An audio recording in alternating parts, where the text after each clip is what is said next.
给母亲请安。免礼。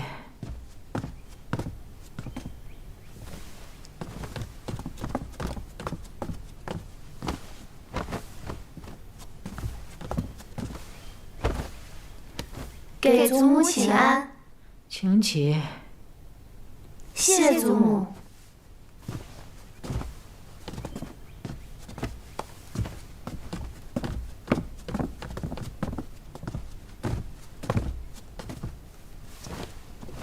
这个程家二郎一大早就来与我说，他要启程回府。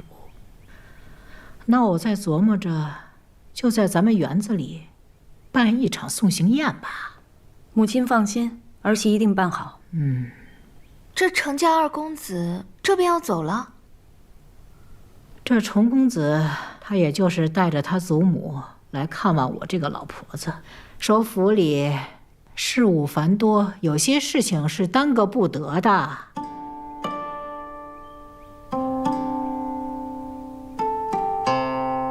行了，我和海如有重要的事要说，你们回吧。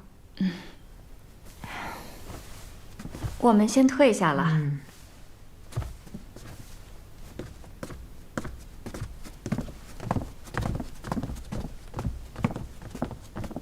海如，那一具烧焦的尸首，衙门有没有说法了？查不出是何人，但我们罗家素来不与人结怨，衙门推断应该是入室盗窃的小贼。你相信吗？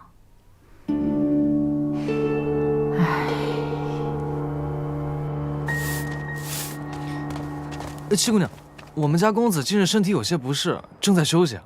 身体不适？七姑娘，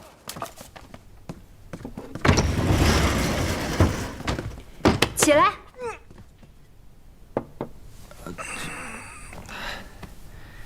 怎么了，七妹？你们先出去。没事，出去。是。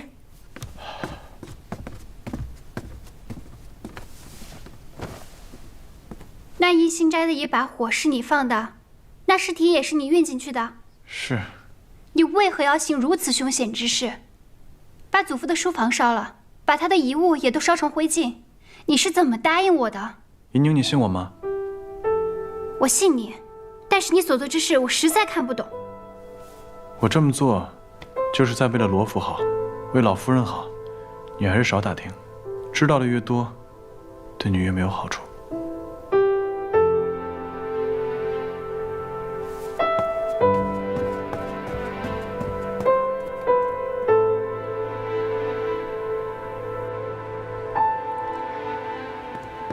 姑娘，看看谁来了。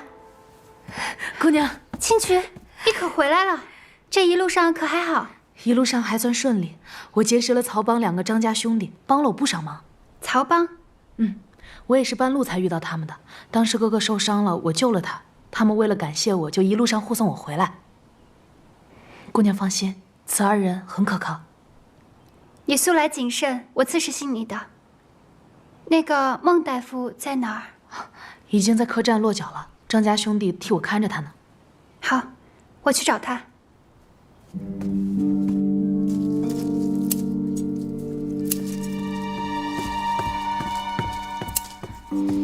小娘，青渠回府了。他在海棠院逗留片刻后，七姑娘跟他一同离府了。让五爷跟紧了，这事儿务必办好。是。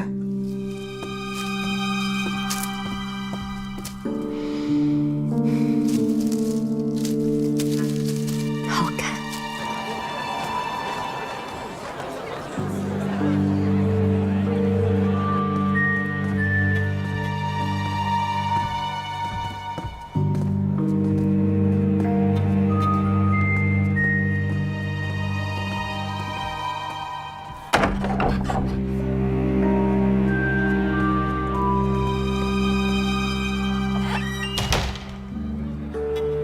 公子，那个乔武已经在楼下张望半天了，我要不去把他收拾了吧？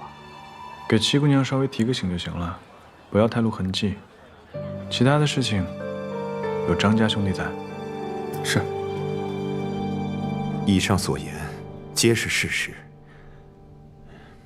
老夫所作，有违医者仁心，这些年来也是常常自责。那孟大夫，你是否愿意出面作证？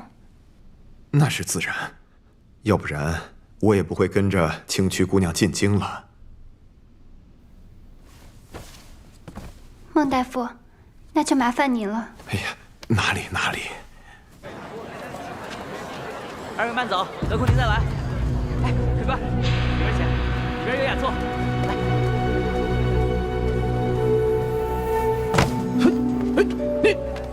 哎呦，这不是乔五爷吗？对不住啊！这小的这光顾着挑货没瞧路，您这是准备吃酒去啊？去，走路不长眼的东西！哎，二位慢走，得空您再来。滚！哎，他是不是想来劫人啊？要不要多找2个人来保护孟大夫？不用，不要让张家兄弟跟孟大夫跟得太紧。若是劫人，就一网打尽；若不是劫人，便看看他们有什么别的招数。走吧。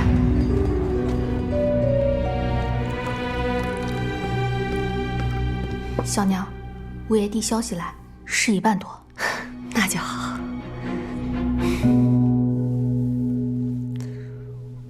大姐姐身体总算是好些了，都能出来散步了。前几日我去见了你几次都没能见着，可把妹妹担心坏了。还要多谢吴妹妹的安神香，有心了。对姐姐有用就行。大姐姐可是为了程公子病的。吴妹妹，我就是偶感风寒，此事以后别再提了。其实大姐姐你也不用灰心丧气，兴许还有机会呢。程公子马上就要走了，此事以后别再提了吧。是我多嘴了。那是在做什么？林大娘子请了如今京城内最火的戏班子来助兴，程公子毕竟是贵客嘛，宴会也得热闹些。是啊，这府中好久没有这么热闹了。我们去瞧瞧，走吧。哎，这是什么？这罗带绣工不凡，尤其是这上面的兰花，绣法繁复，这可不是一般人能用的，怎么会丢在这儿呢？这七叶兰花，小生连青见过2位姑娘。姑娘手中的罗带是对小生很重要之人所赠之物，请姑娘归还。你就是连青？正是在下，还请这位姑娘归还。多谢。这连青是谁啊？这连青可是如今京城内最有名的杂剧伶人，他一出台，可谓是万人空巷呢。只是这么精致的罗带，怎么会是他的东西呢？大姐姐，这罗带我看着有点眼熟，好像见七妹妹用过。什么？这话可不能乱说。会不会是你看走眼了？也许吧。大姐姐说的是，兴许是我看错了。行了，此处人多嘴杂的，咱们还是快点走吧。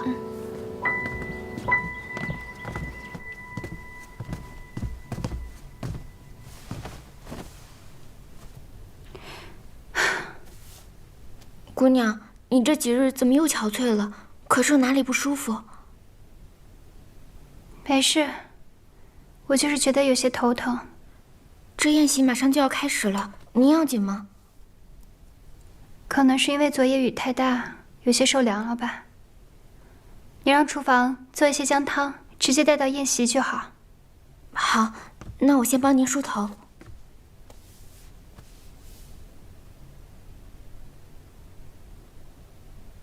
松枝，你瞧什么呢？回姑娘的话，奴婢只是觉得奇怪，近几日三公子怎么没来院子里送花了？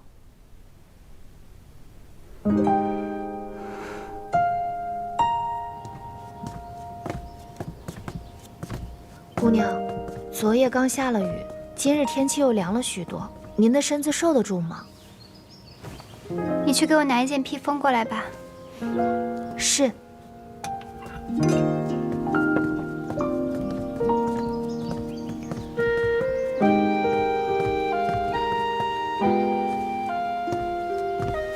见过三哥。秦妹妹，今日天凉，还是要多穿一些。倒是三哥，整日日理万机的，还是多注意自己的身子吧。对了，我的事情你还是别管了，有些恩怨与你无关。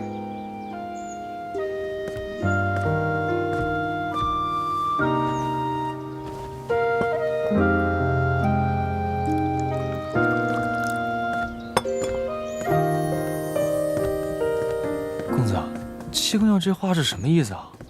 莫不是她已经知道了你在外面忙她的事儿？别多事。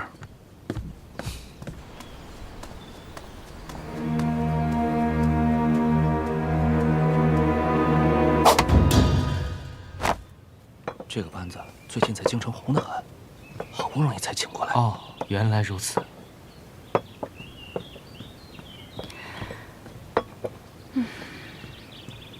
母亲，祖母什么时候来？我好饿呀！再等等吧。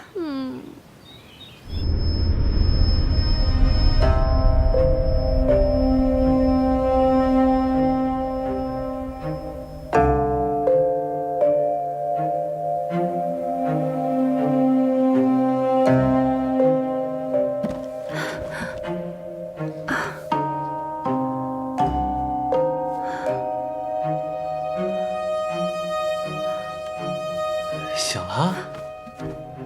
你是谁？我是谁？七姑娘竟然还不知道？这定情信物都送我了，你说我想干嘛呀？我当然是要……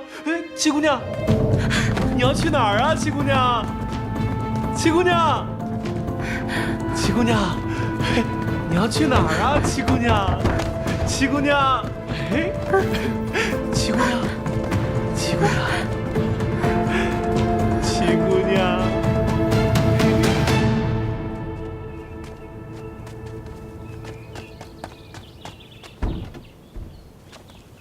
哟，那边怎么有个丫头鬼鬼祟祟的？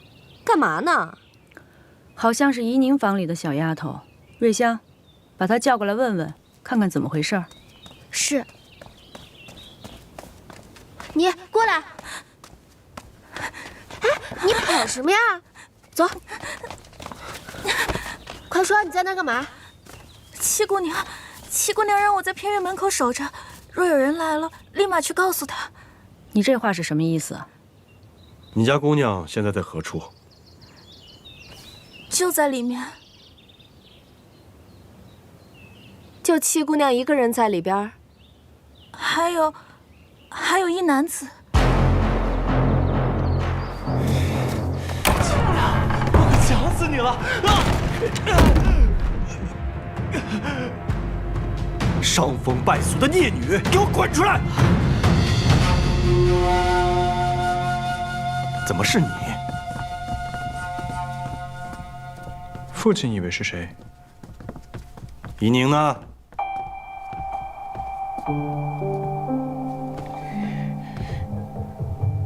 父亲，我在这儿。你找我？怡宁啊，你没事吧？祖母，母亲，我没事。就是这个人把我敲晕，还将我胁迫致死，还好三哥及时赶到，才救了我。七姑娘。你胡说什么呢？不是你约我再次相见的吗？这不是你让小丫头带来约我见面的信吗？的确是七姑娘让我把信交给此人的。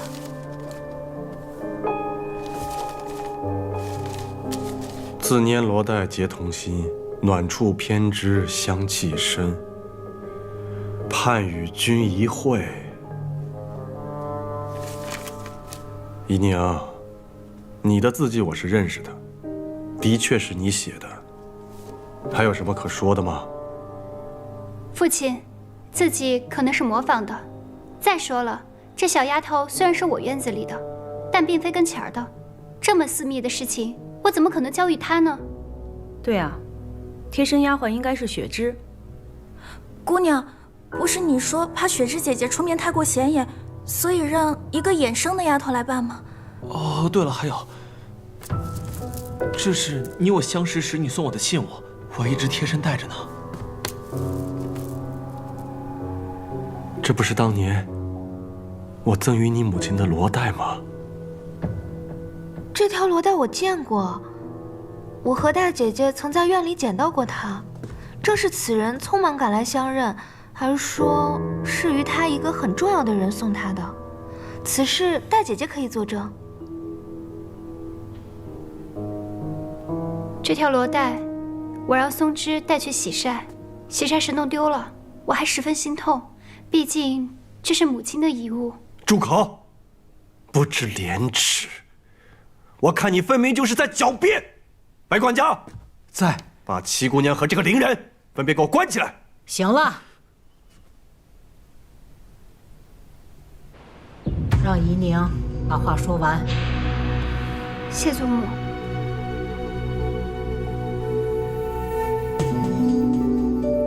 我何时赠予你这罗带？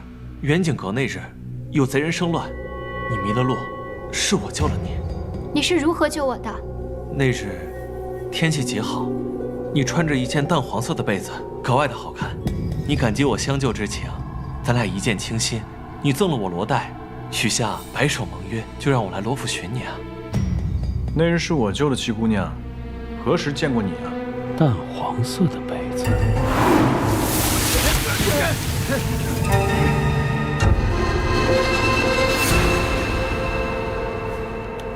三公子就不必再替我们遮掩了。那是第二天早上我们遇见了你，七姑娘说你是她三哥，凡事呢都要替她遮掩。但如今我与七姑娘之情，就不必再隐藏了吧。七姑娘，你要相信我，我定不会负你的。母亲，家门不幸，我打死你！住手！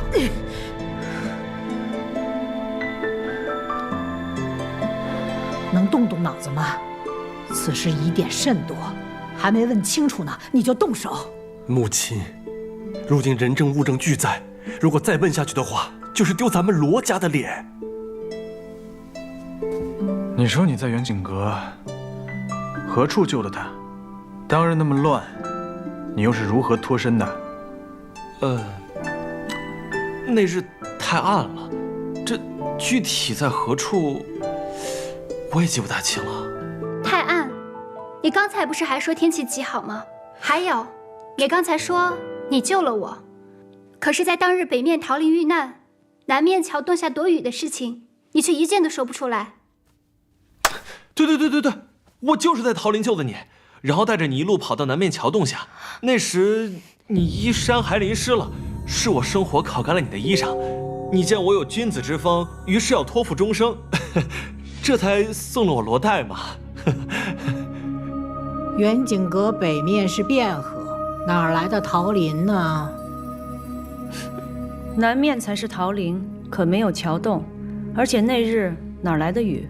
你这个戏子真是阎罗王出告示，鬼话连篇。说吧，谁让你诬陷了七姑娘？我第一次去远景阁，那日又乱，具体我记不清了。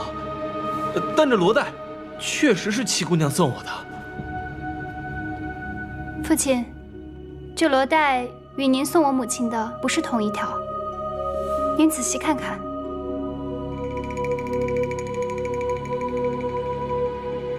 当年我定制了2条，为的是妻妾之别。送给你母亲的是7叶兰花，送给月蝉的是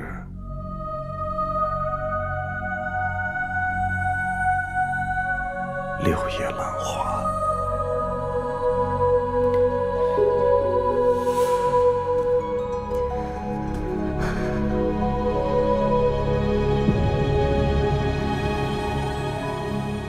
这是我的罗带？不可能，这怎么可能是我的呢？这一定是有人偷了妾身的罗带啊！老爷，你一定要替妾身做主。妾身本以为有人陷害七姑娘，这倒好啊，都怀疑到妾身头上来了。是啊，弟弟，我那日和大姐姐看到了，就是七叶兰花。大姐姐还说这兰花绣得精巧，不信你请大姐姐来一问便知。白管家，在。去请大姑娘过来，然后跟陈公子说，就说还能说什么？你还能说什么？就说我又病了，宴席往后推，望其海涵吧。是。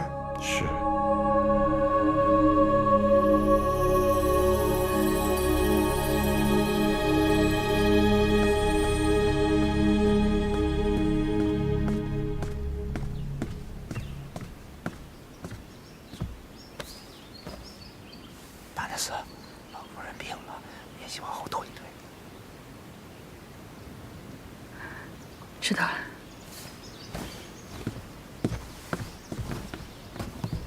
程公子，老夫人突然病倒了，这宴席恐怕要改日了，真是对不住。老夫人病得可要紧，我去看看吧。不劳烦程公子了，现在老夫人的院子里全是人，我也得赶快去伺候着。既是如此，那我也不便多叨扰。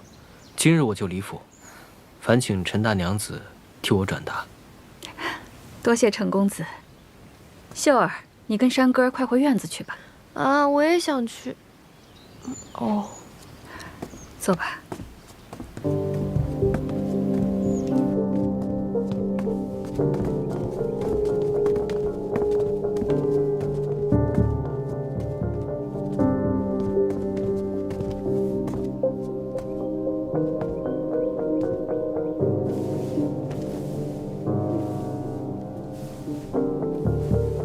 母亲，叫我们过来是有何事啊？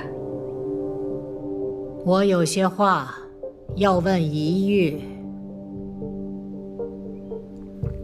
大姐姐，你可还记得前几日我们在院里散步的时候，曾捡到过一条罗带，随后便还给了那莲青？记得。当时我们还讨论过上面绣的兰花，大姐姐应记得，是一朵七叶兰花。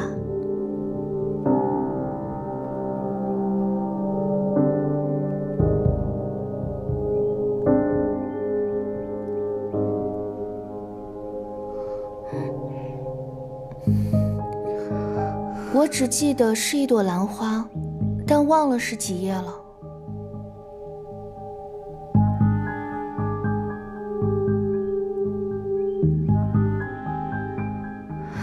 官人，妾身真的是冤枉的，我真的不认识这伶人。这怎么可能的？那信上的诗呢？的确是七妹妹的字迹，这又如何解释？行了，都先各自回自己的院子，没有我的允许，不许出来。至于这个伶人，不如报官吧。让府衙的人用刑审问，还怕他不说实话吗？还嫌不够丢人吗？报什么官？那官人这意思，不审了。这怎么行呢？必须还我们怡宁一个清白。大娘子此话差矣，此事未有定论，妾身也是清白的。再容我想想。白管家，在。先把这个伶人关进柴房。是。弟弟，那我先扶小娘回房了。站住！若是父亲觉得理不清头绪，便替女儿捋捋。千瞿，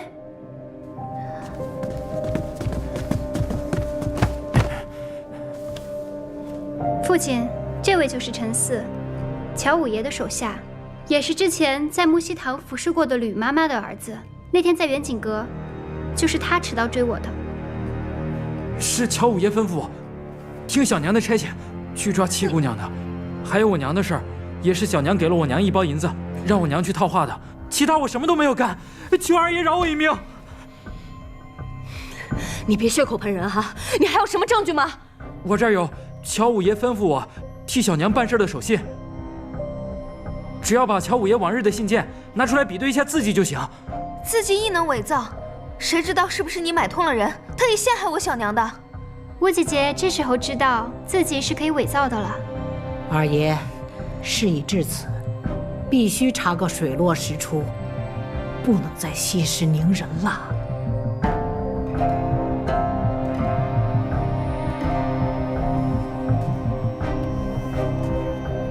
但凭母亲吩咐。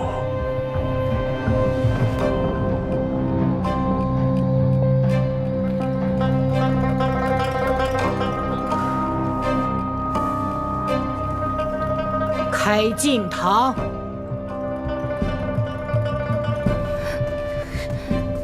母亲，那我也先带宜玉回去了。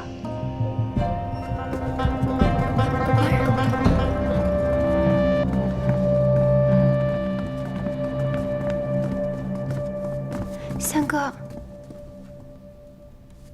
多谢。七姑娘，七姑娘，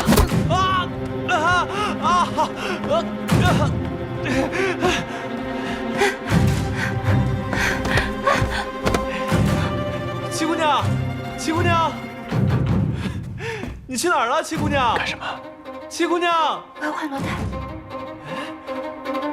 七姑娘，七姑娘，七姑娘，哎，七姑娘，你喜欢玩这个呀？七姑娘，七姑娘，七姑娘，七姑娘，摸到你的手了，七姑娘。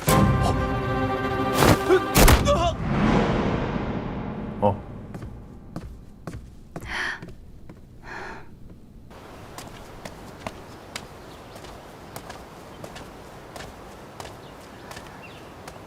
母亲，女儿不是有意要……玉儿，这件事情你做得很好。二房那些鸡飞狗跳的事，我们大房尽量不去掺和。你不愧是我最乖巧懂事的孩子，果然没有让我失望。是，女儿谨记母亲的教诲。你是说，那个像花匠一样的罗三公子，有可能是远景阁和舅舅对阵之人？远景阁那晚正巧出现一男一女，而那女子的确穿着一件淡黄色的衣服。此事，先回去和舅舅禀报了再说。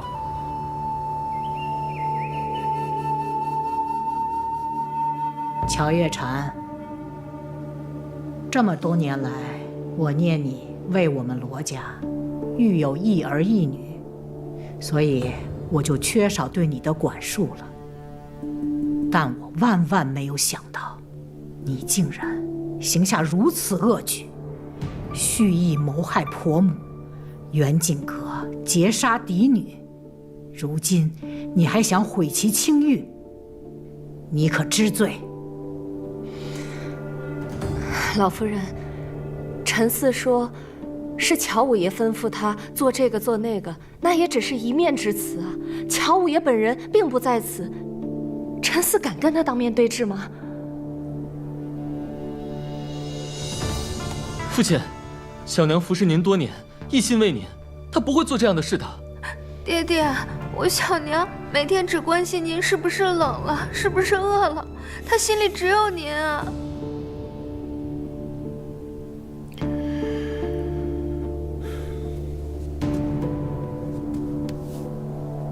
母亲，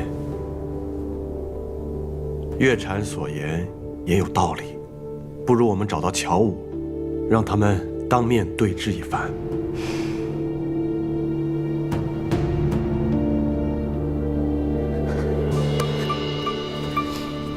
月禅，你。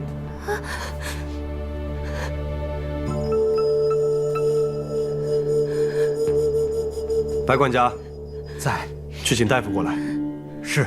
父亲，不用着急，这大夫马上就来了。大夫来了。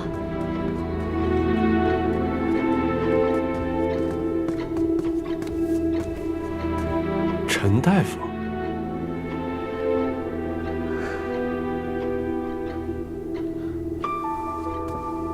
老朽孟和堂见过老夫人，见过罗二爷。没想到10多年不见，二爷还记得老朽。你不是陈大夫吗？怎么姓孟了呢？此事说来惭愧，老朽姓孟，扬州人士，只因乔小娘不愿让旁人知道她和老朽是旧相识，故谎称姓陈。老爷息怒，妾身确实去到扬州找他瞧过病，也只是相信他的医术，又很担心专程从扬州请个大夫进京会遭人诟病，这才请他一名。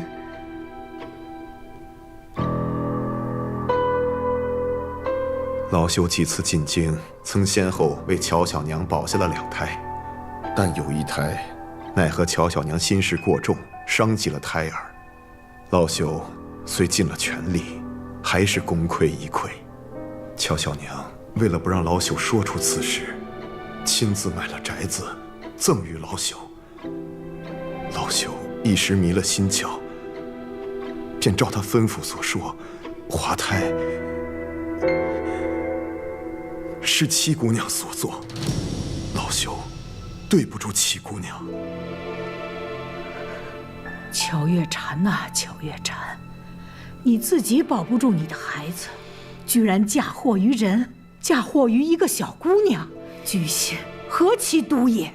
可怜的怡宁，因为此事被赶去了别院，一去就去了10多年，这些都是拜你所赐。你这是诬陷，你就是诬陷！你说我送你宅子，你有何证据？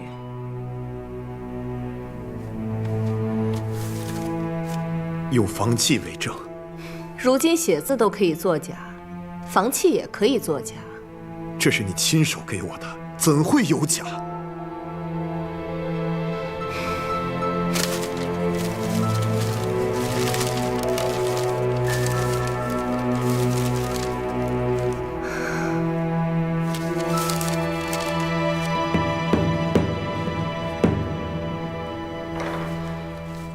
房契上写的是庚子年的4月初5，那日莲儿生了场大病，我去寺庙如素祈福，官人担心我腹中的孩子，亲自陪我去的寺庙。我记起来了，那天是立夏，正好是4月初5。你还说过，若孩子出生可取夏字为名。幸好你记得，否则我还真成了有罪之人。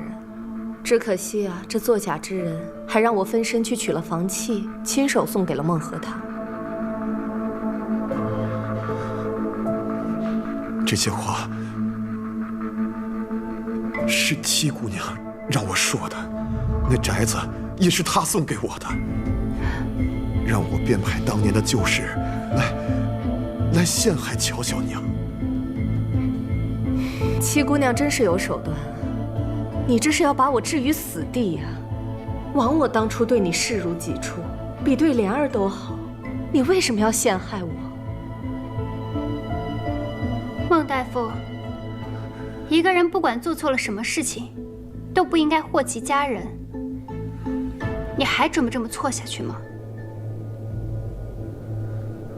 七姑娘，你不但找了人，你还要找他的家人去威胁他吗？收买。威胁、利用，这不就是你乔小娘最惯用的手段吗？请取。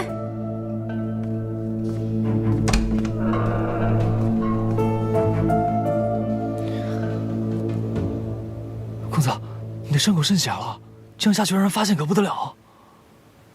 张家兄弟把救的人交给青渠了吗？连同乔五爷一起交给金曲了。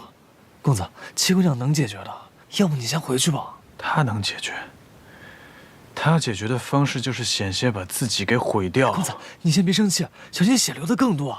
没事。哎，公子，你没事吧？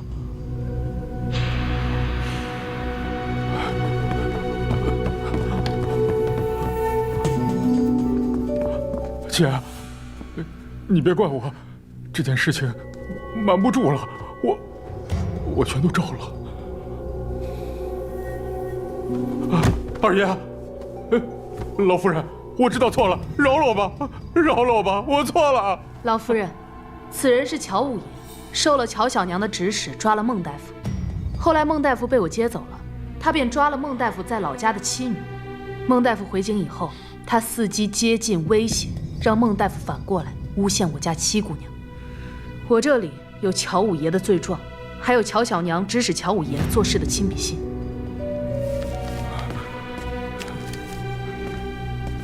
还有她，是乔小娘院子里的李妈妈。当年乔小娘栽赃嫁祸之事，她亦可以作证。李妈妈，你不是告病回乡了吗？大娘子，因为老奴知道乔小娘当年对七姑娘还有顾大娘子所做的恶事，她怕老奴离开她的院子之后说漏嘴，于是威逼着老奴离开，又在半路想加害于老奴。幸得金曲姑娘相救，快走！老奴愿作证。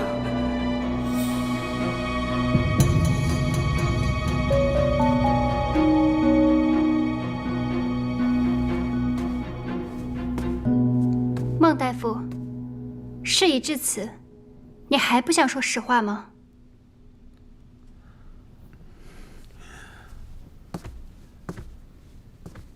当年，乔小娘曾向老朽要过一本医典，上头有个方子，可以致人产生滑胎之象，而不会真正的伤害胎儿。老朽也是后来在药渣当中知晓此事的。可当时顾大娘子已然离府，老朽也不便再多言。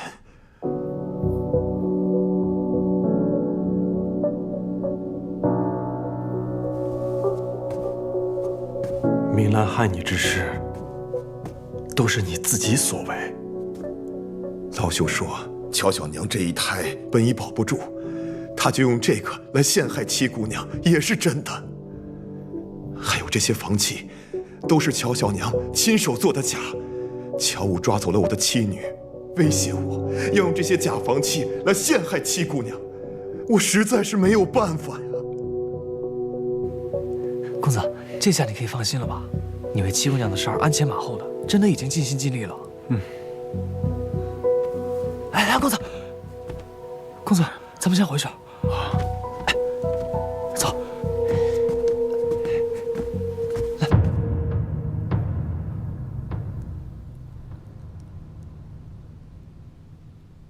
罗姨娘，当你进府第一天，这一幕就是你盼着的。你如愿以偿了。乔小娘，这句话应该是我问你吧？自打我回府以来，你就一直算计，却没想到搬起石头砸了自己的脚。我哪算得过你？仗着罗家嫡女的身份，作威作福，那也比不上小娘心思歹毒。先是害了我母亲，如今又想害我。今天的这一切，都是因为你咎由自取。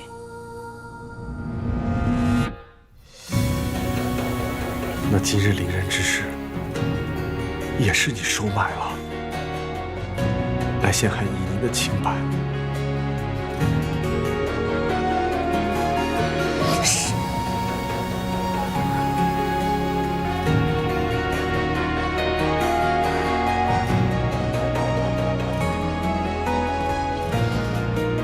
月禅，自从你我初相识起，你便善解人意，知书达理，我视你为知音呐。可你为何变得如此的恶毒？为何？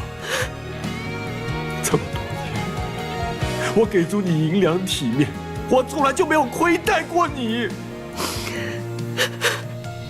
为何不说话？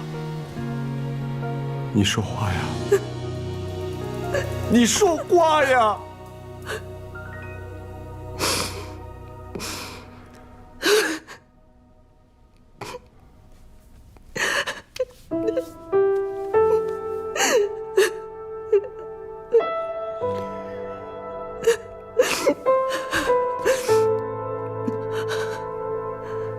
我现在还说什么？我在你面前还能说什么？啊！当年你许我的大娘子啊，你娶了顾明兰，我都不知道我哪一点比不上她。是不是只因为我是一个庶女？你告诉我，我到现在都没有弄明白。与我在一起，你就是为了大娘子的名分吗？我一日做了妾，我就是想赶走顾明兰。可之后你又娶了林寒如，她又是一个富家之女，我又怎么比得过？我该，我是有错，可是我千错万错。我为你生下了一儿一女，我心里念的想的都是你。我的一辈子都给了这两个孩子，我没有什么想法。我希望我的两个孩子能够为罗家光宗耀祖，你明白吗？我一生都很好强，我是错，我是输，我的孩子不能输。罗成章，我们的孩子不能输啊！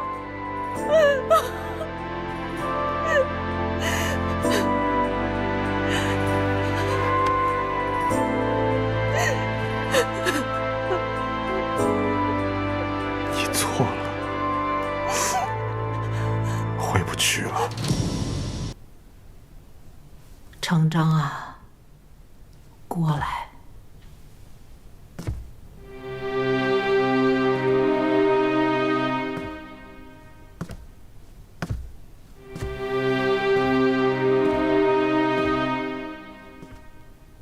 当着老祖宗的牌位，这件事应该有个了断了。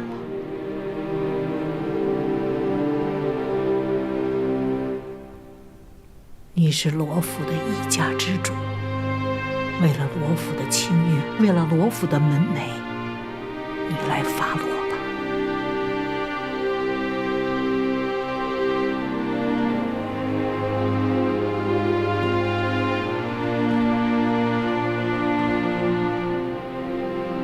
来人，把乔月禅给我拖下去，杖责50，赶去田庄。爹爹不要啊！小娘身子弱，不愿替小娘受这50杖，求父亲饶了小娘。爹爹，小娘就算有错，但罪不至死，求爹爹看啊！别去求他们，起来，莲儿乖。萱儿乖，莲儿照顾萱儿，萱儿好好读书，啊！给我拖下去！放开！我自己走。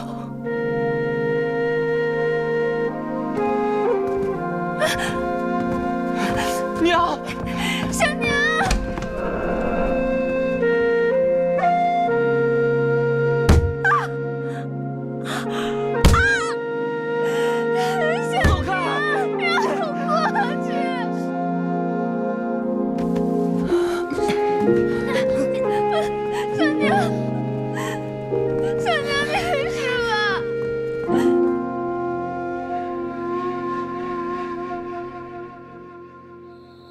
什么事儿这么着急啊？还神神秘秘的。嘘，刘九爷，跟我来。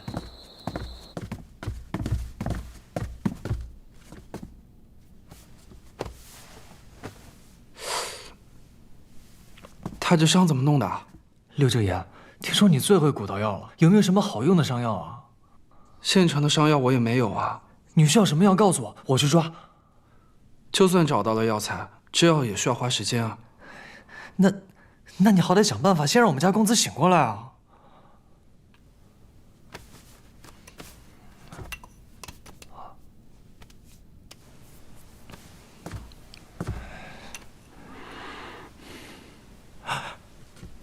公子，你醒了。这可是我秘制的金疮丸，一颗可值钱了。舅舅，费用我会让少安稍后补上，还烦请舅舅不要把今日之事说出去。尽管我不知道你为什么受到伤，但我觉得你这个人虽然面相不善，应该也不算坏人。放心了，我不会说出去的。多谢舅舅。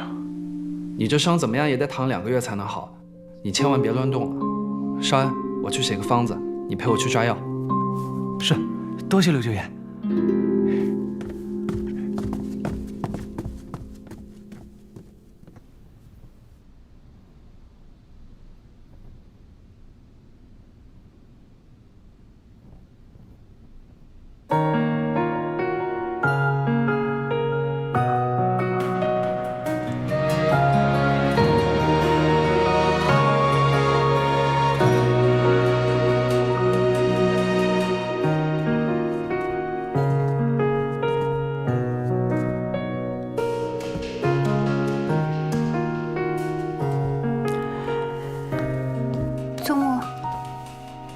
在你母亲的灵位前跪下。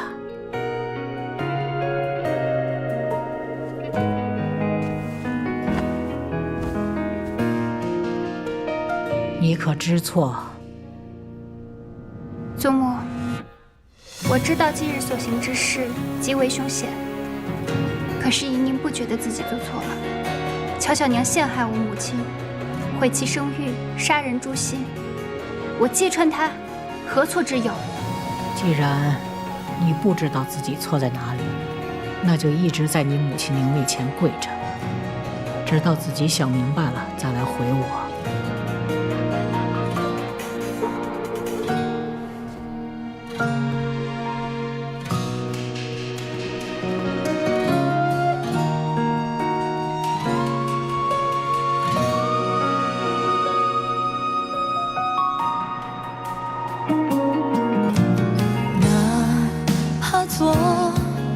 尘埃微弱，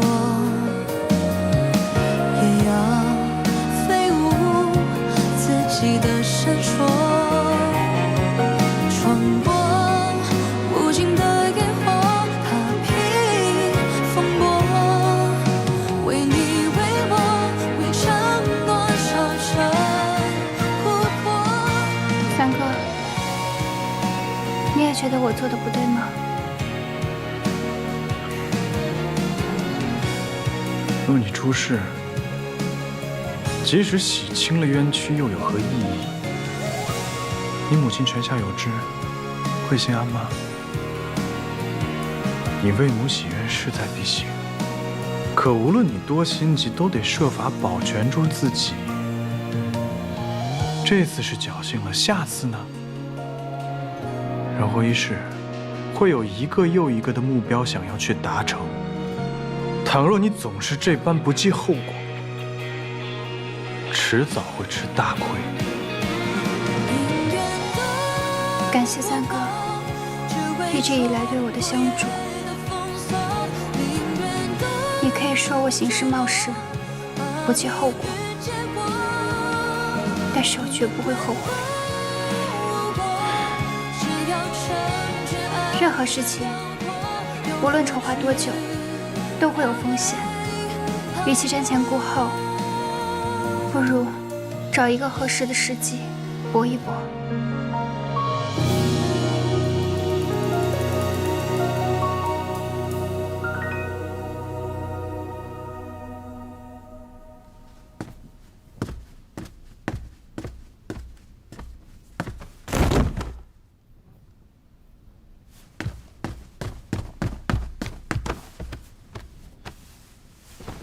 姨娘，姨娘，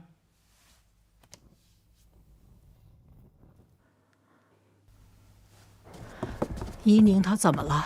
回老夫人，姑娘她又发高热了。那还不快去请大夫？大娘子，松枝已经去请了。青渠呢？他不是懂医术吗？姑娘吩咐青渠安全地把孟大夫老小送出城，他还没回府。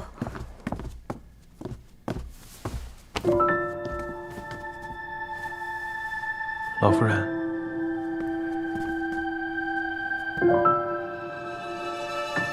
你回去吧，大夫马上就来了。啊。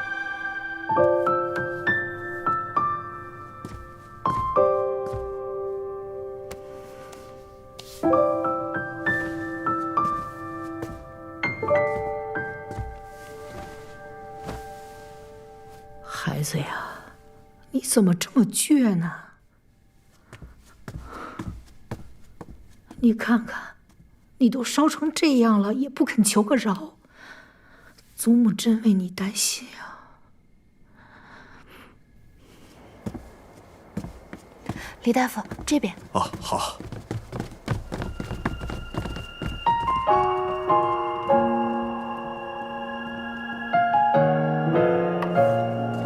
切记，莫让病人操心太过，忧思太深，否则又会高烧不退。且一般的退烧法子都会收效甚微。敢问杜大夫，若再发病，可有什么缓解之法？法子倒是有，只是寻常人都不太敢试。只要能缓解即可，还请杜大夫直言。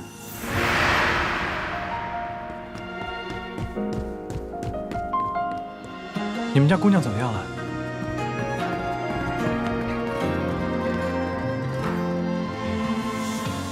母亲，怡宁这针也扎了，药也吃了，大半夜过去了，热度一点没退下来，反而越发烫了呢。她这个身体啊，要发寒，看来一床被子不够，拿2床被子来。快去！是。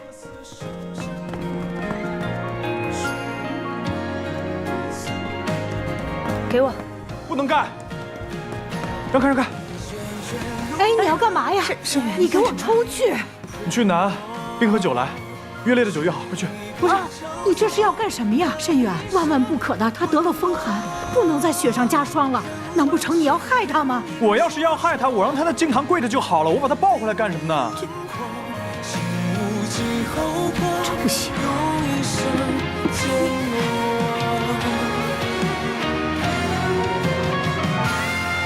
圈圈如歌，在心底困没。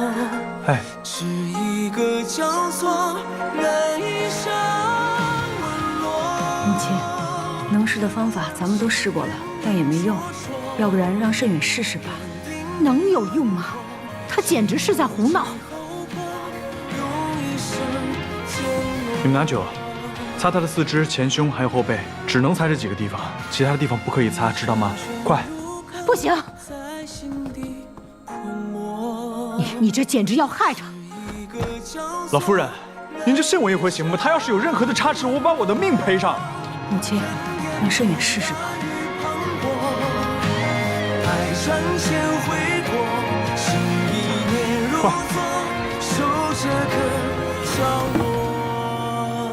在罗府跟你抢证词的，确定是李应龙。回侯爷，应该是。他的那枚扳指，我与他交手几次都见过，而且武功招式也一样。那份烧掉的，确定就是孙成武的证词。这个属下没有看清，但是李应龙拼死保护，应该没错。什么叫应该？什么都应该。不过，这倒让我觉得蹊跷了。李应龙这样一个沿海船队的人，像丧家之犬一样逃到京城，怎么会那么快就摸清了罗府的门路？舅舅怀疑这是故意掩人耳目，可是罗老夫人痛心罗老太爷，还有没有什么其他可疑之人？侯爷，远景阁那日，罗家七姑娘被人追杀，当时七姑娘穿着一件淡黄色的被子，属下记得，黑衣人劫走的女子也穿着一件淡黄色的被子。那七姑娘还说，当时救她的是罗家三公子，那这个罗三公子很有可能跟黑衣人是一伙的。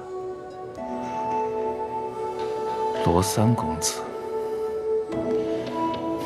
这样，你赶紧带人下去，查清楚那日此二人的行踪。是。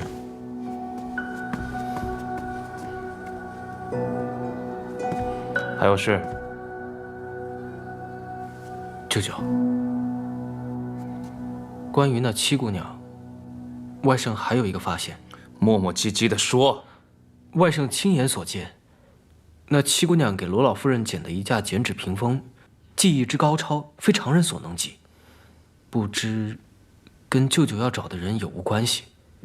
不过我特意在他面前提到您，原本想试探一下，但他毫无反应，兴许是我多心了。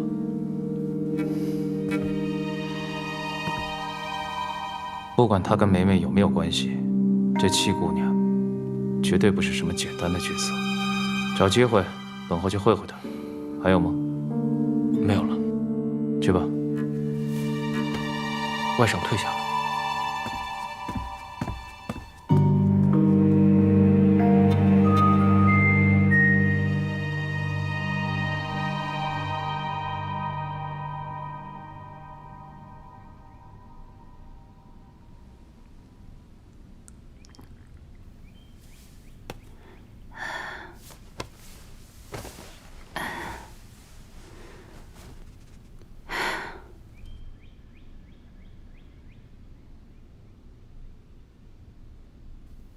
姑娘，你醒了。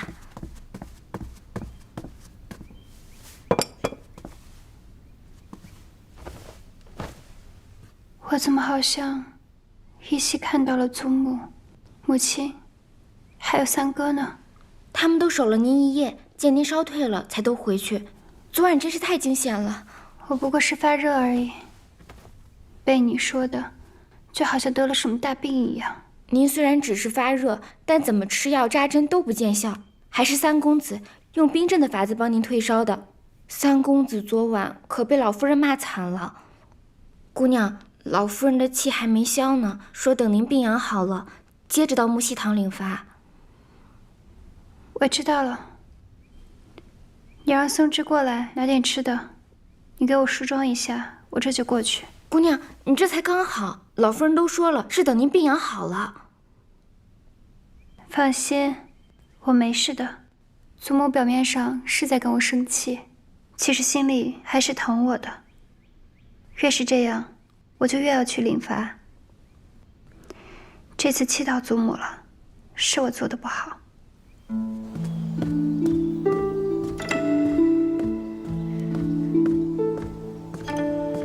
老夫人，怎么样？他醒了呀？已经醒了，喝了粥，也服了药，应该没什么大碍了。老夫人放心吧。要不然您去看看？不去。我要是去看他，他更不在意了，以后还会这样。不去。七姑娘，你怎么起来了？老夫人刚还念叨你呢。祖母，祖母，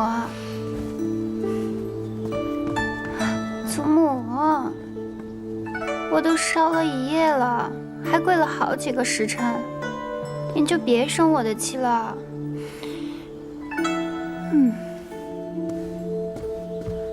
祖母，祖母，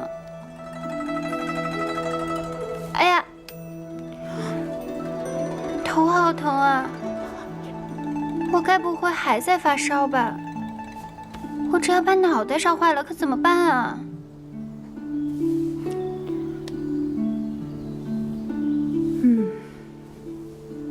你真要是个傻的，我就不用操那么多的心了。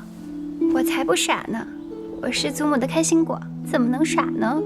你只要不气我，你就是对我的孝顺。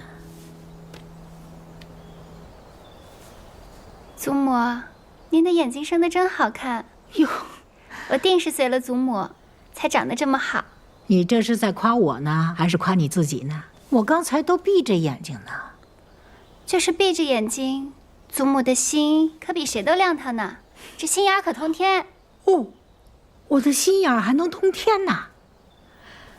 哎呀，孩子呀，你这么讨好，也哄骗不了我。你跟我说，你这病刚刚好了，怎么就下床了呢？祖母，姨宁知道错了，姨宁是过来给您赔不是的。说错在哪儿？错在不该让祖母担心。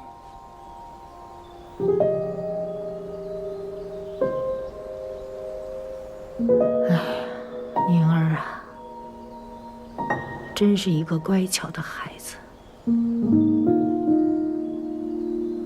这么多年来，一直有一件事让我睡不好，吃不好。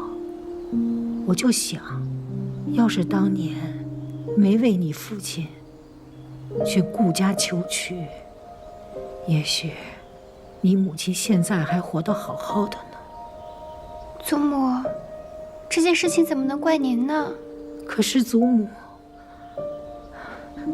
一直很愧疚。你母亲走的时候把你托付给我，我就想着，我这辈子一定要好好的护你周全。可是你看看你现在，去查什么乔小娘的案子，你就凭你一己之力，万一稍有不慎，那乔小娘再加害于你，那你让祖母怎么办呢？祖母，其实姨宁这次不是单独行事，三哥在我背后一直默默帮助我的。怎么跟他又扯上关系了呢？其实三哥真的是个好人。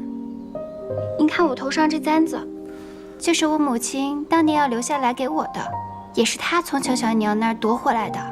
你看看，你一口一个三哥三哥的，看来他倒是帮了你不少。那你老实告诉我，你们兄妹之情什么时候开始那么好了？祖母，其实姨宁最近想起来很多小时候的事情。小时候我就经常欺负她，可是她从来不恼我。而且我也觉得时常和她同病相怜，都是因为生母的缘故，被父亲厌弃。可是好在我还有祖母、母亲啊。可是三哥就太可怜了。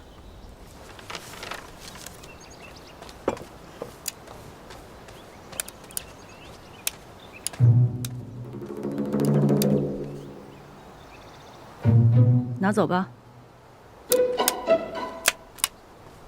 大娘子，前2箱已经点完了，把那2箱衣服和鞋子给他拿到屋里去。是，这2箱搬走吧。是。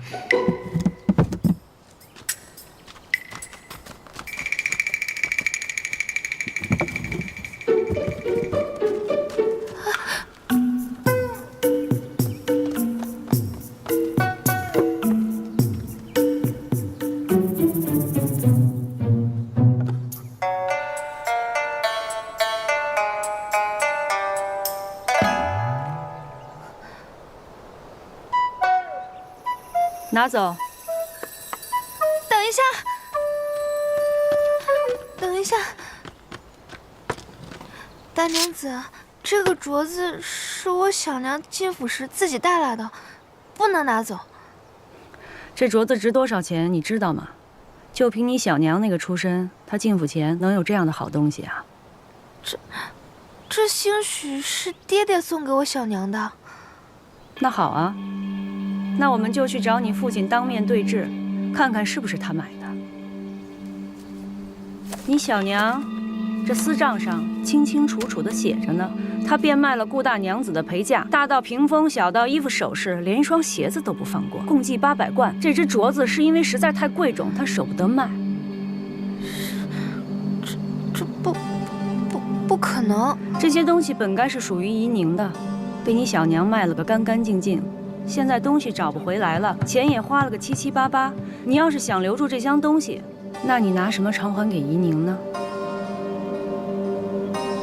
还有，他这些年掌管罗府，留下了那么多亏空，自己倒是置办了不少家业。他哪来那么多钱呀？这是我小娘平时省吃俭用。我呸！他的月钱是有定数的，存10辈子也存不了这么多钱。他有几只手，偷了多少钱，你心里没数吗？还请大娘子手下留情，我们碧莲阁这日子总归还是要过下去的。轩哥马上就要参加秋闱考试了，总不能亏待了他吧？你碧莲阁该有的都有，桌椅、屏风、床榻、衣箱都各留了一套。府里按例发放的衣服、鞋子一个都没拿走。我是少了你吃穿，还是没给你们床睡？怎么就亏待他了？姑娘，又要装晕是吧？我告诉你，你少来这套。你要是真不服气，咱们就到大门外把事情摊开了说，让大家评评理。要不然你就别啰嗦，别怪我这个大娘子不容人。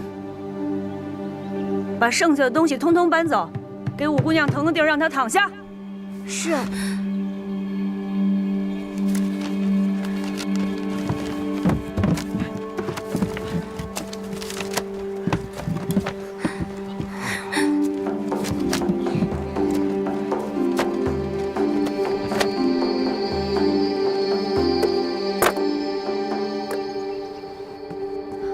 姑娘，您别太伤心了，二爷也许只是还在气头上，他平日里最疼您了。也许过2天就好了。你不懂，这次真的不一样了。爹爹竟然让我好好听林大娘子的教诲，他以前都不是这样的，以后可怎么办呀？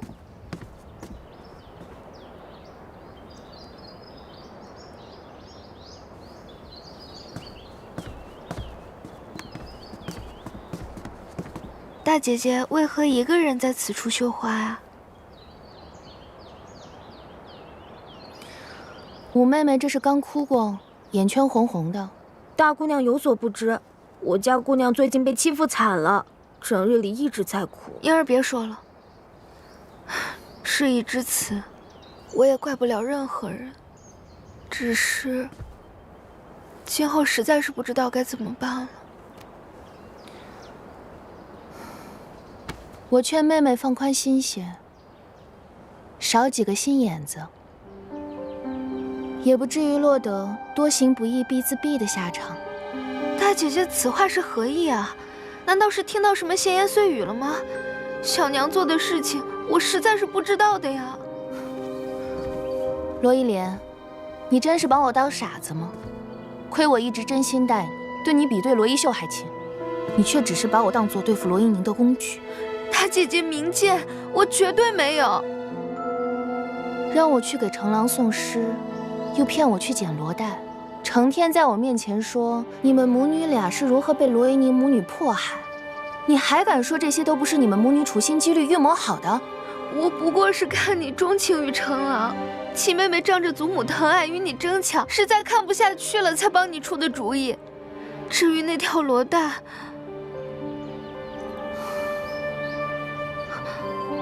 你是故意的，你故意说不知道看到了吉叶兰花。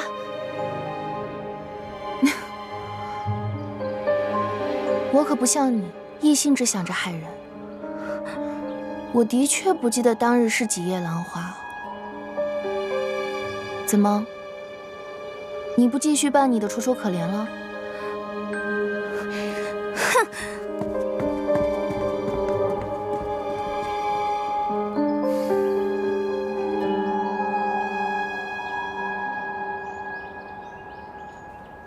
这一次真的多亏大姐姐了。你别误会，我无意掺和你们二房的事，我只不过是把自己知道的事情说出来罢了。那姐姐悄悄让人给我塞纸条，提醒我罗带的事情，又怎么解释啊？大姐姐的字我还是认得的。行了，上次你替我遮掩花苞之事，这次就当我还你人情。我们俩之间就算是扯平了，这事以后不许再提。这是自然。不过，你是怎么知道另外一条裸带的？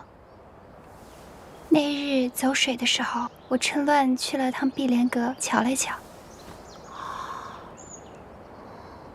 大姐姐定是觉得我心思多，吃亏吃多了，自然会多想一些。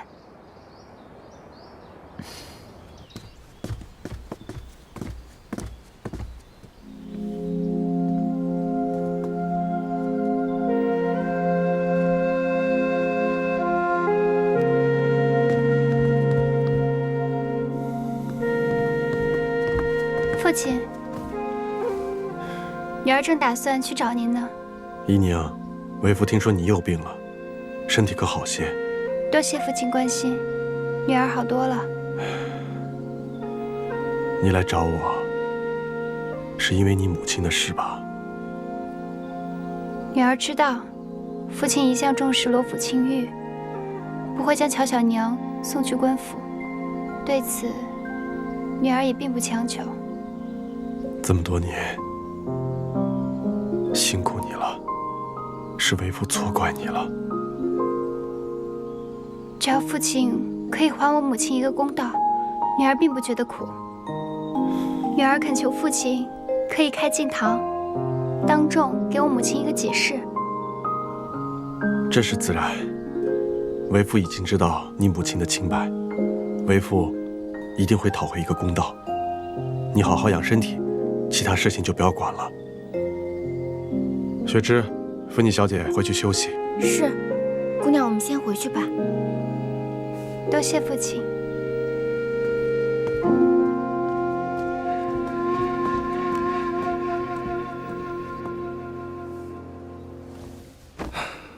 别让他着凉了。是。六舅爷，要不我们还是回即墨轩去疗伤吧？你放心吧，我大姐在账房整理碧莲阁的账，那恨不得天天住那儿，不到熄灯是不会回来的。你们就放心在我这儿治，我方便取药。好。倒是你呀，你是不是又没好好养伤啊？这伤口明明都快愈合了，又要崩了。啊，这是我搬了个盆栽就裂开了。不是我说你，你别自己整天整得像个花匠一样。你要是不想留下病根，就得静养。嗯，好的好的。亲兄弟，明算账。啊。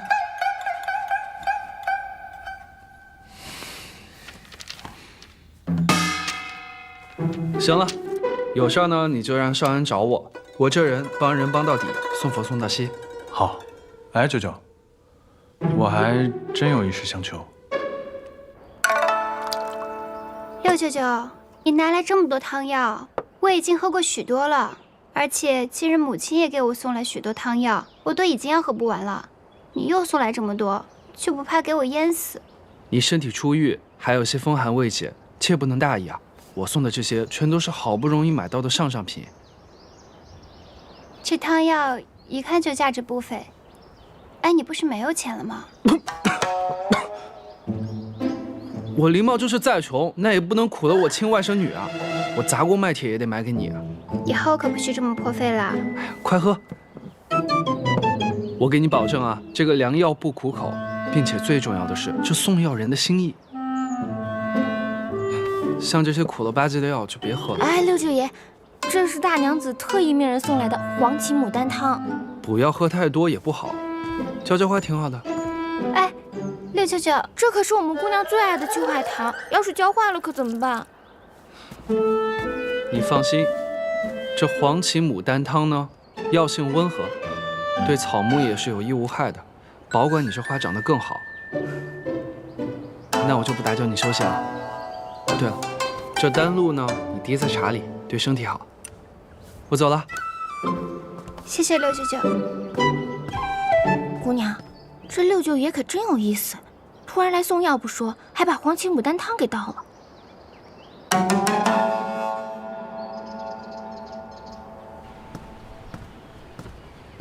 这三外甥送个药还躲躲藏藏的，这俩人该不会真闹别扭了？果然是小辈，幼稚。不过这3外甥哪儿来的药呢？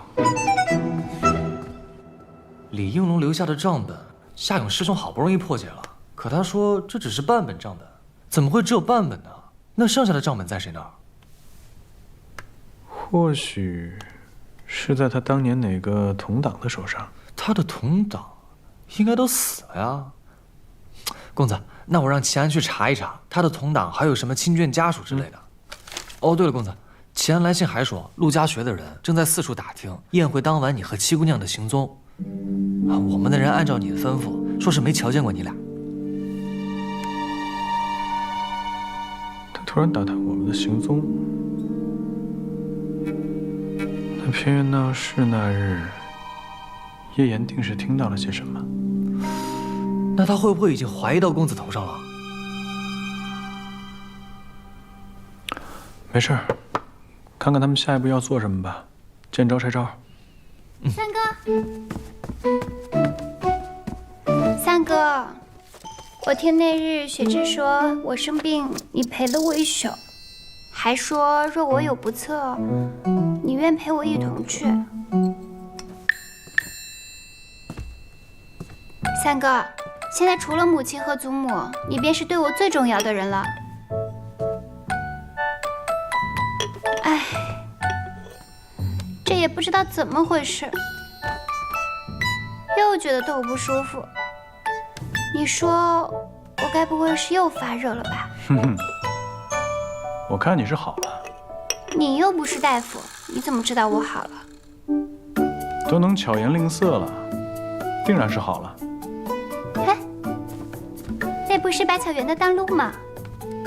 六舅舅也给过我一份，你的这一份也是他给你的？对，六舅舅跟我说，可以把丹露每日往茶里面滴上几滴，可以补气。最近母亲和祖母让我喝的补药够多了，不如我让雪芝把我的这瓶也给你吧。不行，其他的补药你可以都不喝，但是这个丹露，你必须每日都往茶里面滴几滴。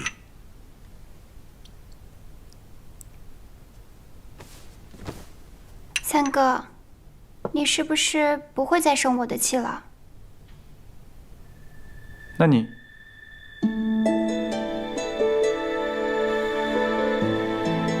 先答应我，以后不许再以身犯险了。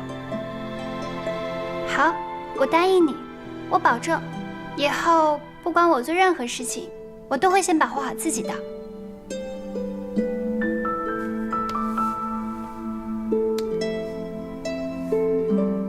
喝掉。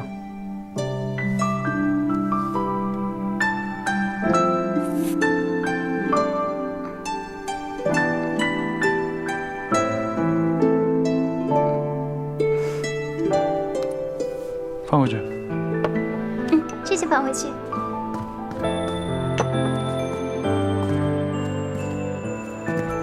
三哥，这龙涎香这么珍贵，你是哪里来的这么多银子？做点小营生，赚些薄利。什么营生？就是一些小买卖，不然我怎么度日啊？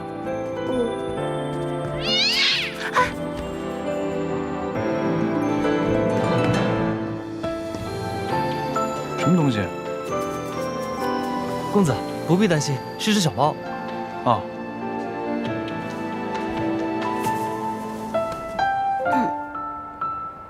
没事了，走吧。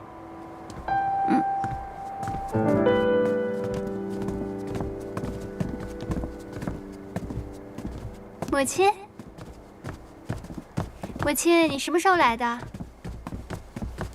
前几日我去采福院给您请安，您都不在。坐吧。您等久了吧？我应该让亲去给您捎个信儿去的。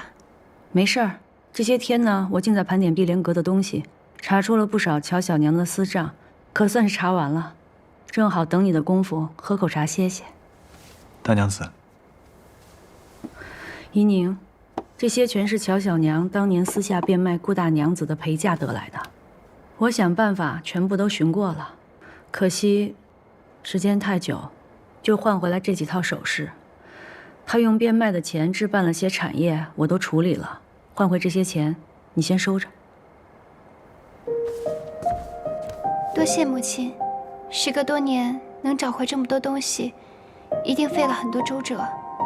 傻孩子啊，我能做的也只有这些。说到底，这些物件也只是个念想。顾大娘子真正希望的是你要过得好。行了，把东西交给你，我就安心了。我要回去让你父亲看看这些私账，让他知道他看中的乔小娘这些年都干了哪些好事儿。想必这些事情父亲也是知道的，只是睁只眼闭只眼罢了。母亲，我送送您吧。不用了，慎远，府里在做新衣，我让人给你送了几套，你回去试试。如果不合身，就过来跟我说，缺什么了，想要什么就告诉我。你是个好孩子。谢谢大娘子。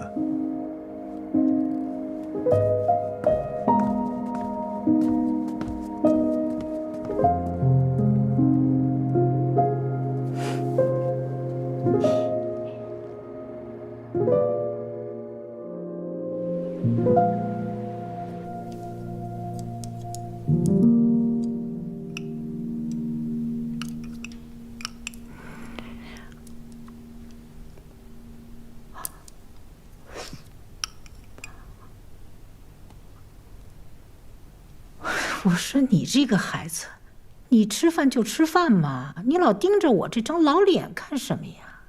好看呀，谁让我祖母是京城第一美人呢？美人还来个第一，你这破猴，真会哄我开心。老夫人，大娘子主人送来了黄芪牡丹汤，她说啊，让我看着七姑娘喝下去。我才不喝这汤药呢，我不喝这药。七姑娘不喝药，身体怎么能好啊？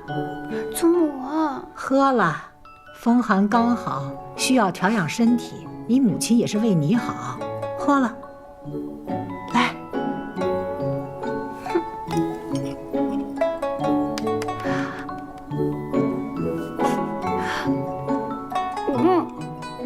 太苦了。祖母，我要喝了这药是没法吃饭了。那也得喝。嘿，您看那边。哎，老夫人，这……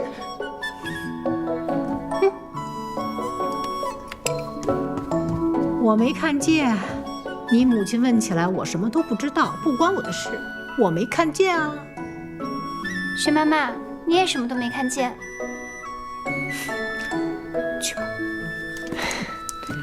哎呀，我说你这个孩子，怎么跟你娘一个样儿啊？吃不了的药汤都往那个花草里倒。你娘生你的时候体弱，也是喝这个黄芪牡丹汤，她是怕苦啊，喝不下去，都往那盆秋海棠里倒。哎，这秋海棠啊，没多少天就活不了了。这黄芪牡丹汤呢，药性温和，对草木也是有益无害的，保管你这花长得更好。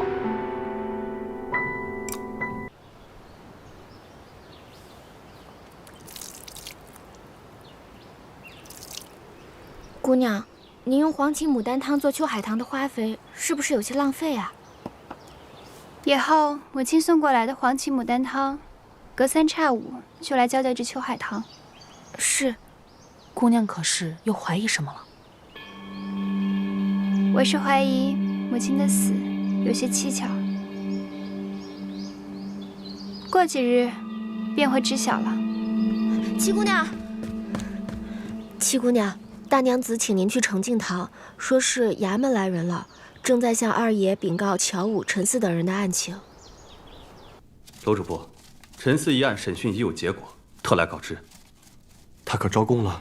指使手下在远景阁劫杀贵妇妻娘，假扮盗贼引我等入府，以及收买连情诬陷妻娘，皆已认罪。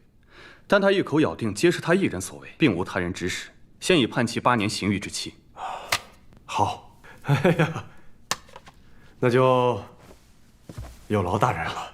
应该的，应该的。那在下就告辞了。啊，白管家在，替我送下客人，备点薄礼。是，多谢罗主仆，多谢夫人。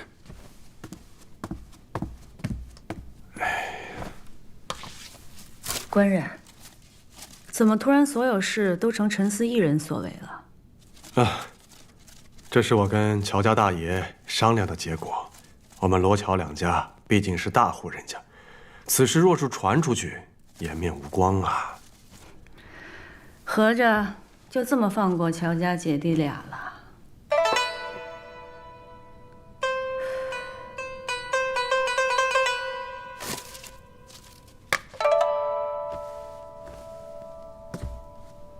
大娘子所言差矣啊！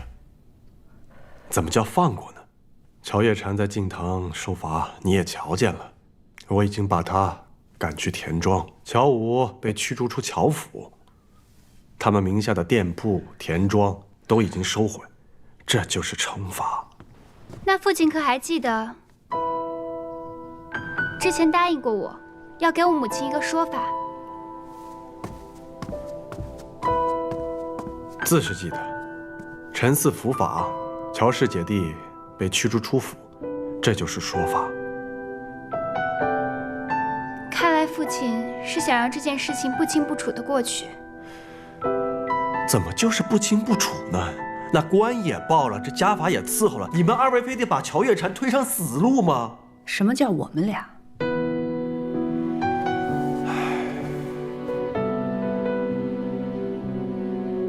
乔叶禅犯下之事，的确是罪不可恕，但此人毕竟在我们罗府待了20多年，他不仁，我们不能不义呀。此事是家丑，家丑不可外扬，若是传出去，我们罗家颜面何存？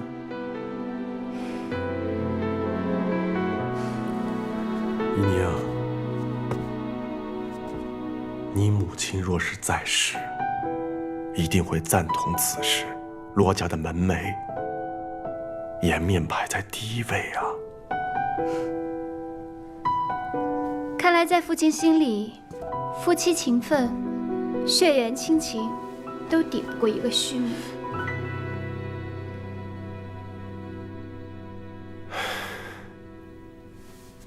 大娘子，你是……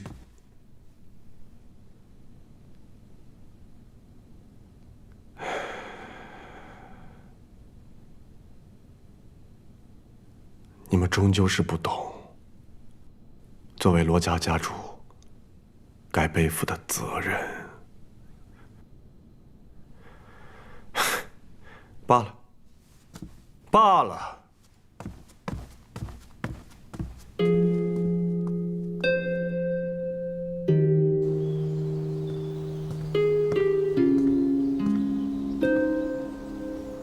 清学，你帮我去找一个宅子吧，不用太大，能住就好。之后，我要离开罗府。离开罗府？那老夫人呢？我是祖母的孙女，当然会照顾好她，为她颐养天年。1年的时间，我要查清楚母亲死的真相，然后离开。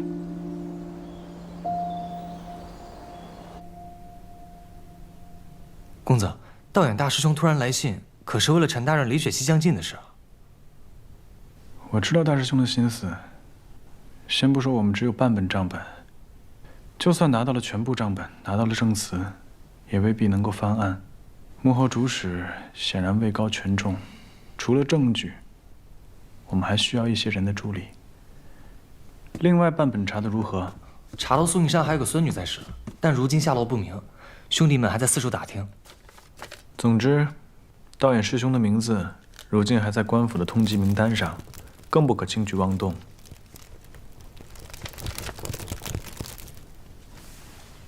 对了，学堂的事情办得如何？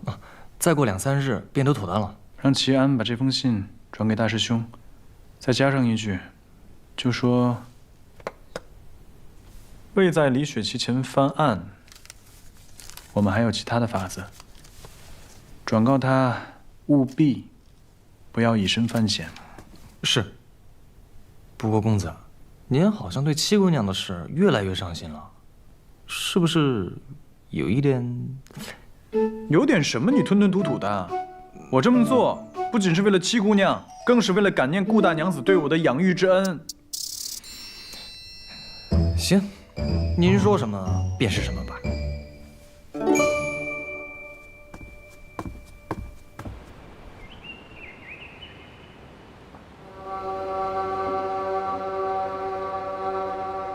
你说，打探不到那日两人的行踪。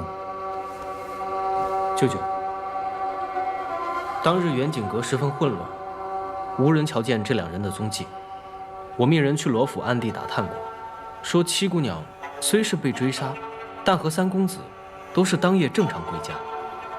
舅舅，不如我去查问查问。不用了，想必都是罗府威严家属的说辞。你没人盯着罗府，若是罗三公子和七姑娘出府，即刻来报。是。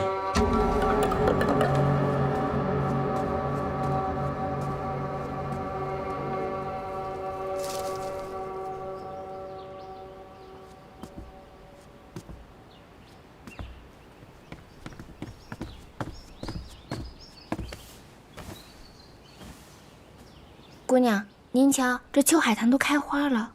对啊，看来这黄芪牡丹汤对花草本无害，可是母亲那盆被浇了汤药的秋海棠，又是怎么回事？于医理而言，的确如此。大娘子的汤药怕是被人动了手脚。姑娘，三公子来了。三哥，你怎么来了？有空吗？带你去个地方。青渠，你陪我去。要是祖母和母亲问起来，就说我去白云观烧香了。是。聪明。那是自然。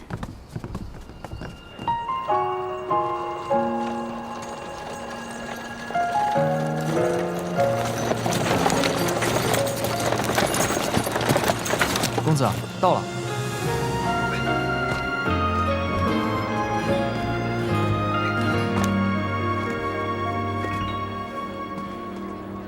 这车怎么没有踏脚凳啊？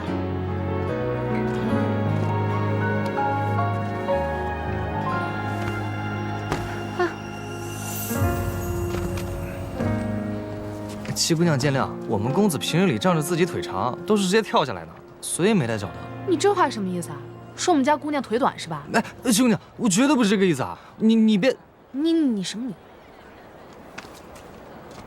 我看你就是那意思，别在这狡辩了。七姑娘，我真的没有那个意思啊！我是……行，别说了。三哥，这地方是做什么的？过来吧。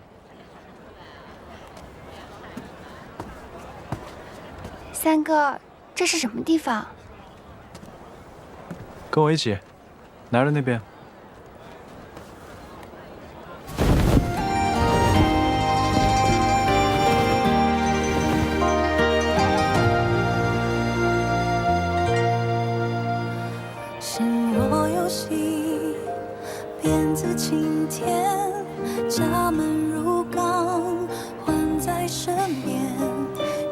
这是孤儿所，这些时日，他们无以为继，我便以顾大娘子的名义捐了一些钱，他们感念，便把名字改作明兰堂。大娘子的善良可以延续下去了。多谢三哥，三哥，我以后可以一直资助这里吗？当然。这样母亲一定会很高兴的。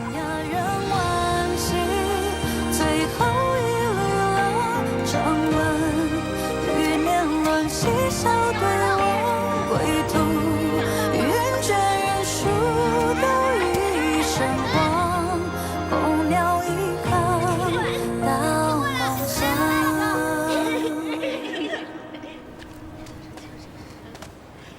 那这么说，你是怀疑你母亲当年喝的黄芪牡丹汤被人下了毒，并非死于难产体虚？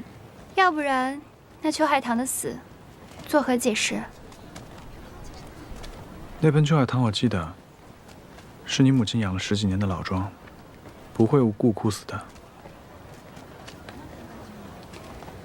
我还是太心急了些。乔小娘如今到了田庄，我也难以再调查此事。你母亲过世后，当年服侍过她的人都被尽数遣散了。2位她看过病的齐大夫也已过世。你怎么知道这件事？难道当年你也觉得蹊跷，暗中调查过此事？我确实觉得乔小娘心术不正，所以查过这件事。而且我查出了齐大夫还有个徒弟，当年一起为你母亲看过病。我会找到他的。多谢三哥。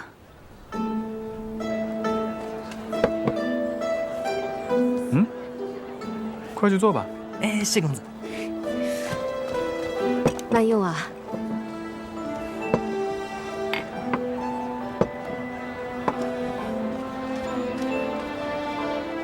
我说呢，三哥为何专挑这条路走？看来三哥是经常来这里，我们都还没点呢，他便拿上来了。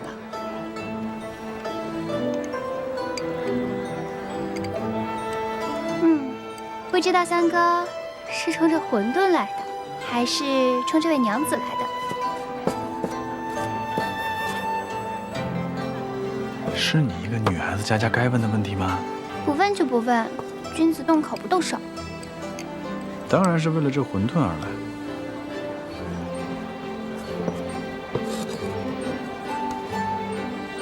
我倒是很羡慕他，可以自食其力，不用仰人鼻息。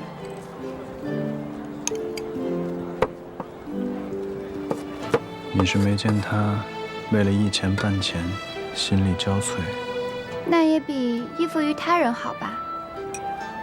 的确是世间对女子太过苛刻了，限制了她们的天地只有闺阁深院，无论再怎么争斗，也难逃那方寸之地。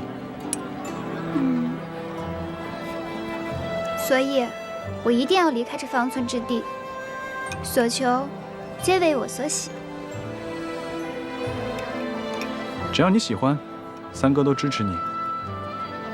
但是这条路可不好走。要完成自己心中的事情，谈何容易？肯定不会像踮踮脚那么简单。我已经跟秦曲去说了，让他给我找一间宅子。我早晚有一天是要离开罗府的。然后呢？我会剪纸，还会画画，而且我跟着母亲还学会了管账，可以靠自己，总是有些本事，不会让自己饿死的。三哥，那你呢？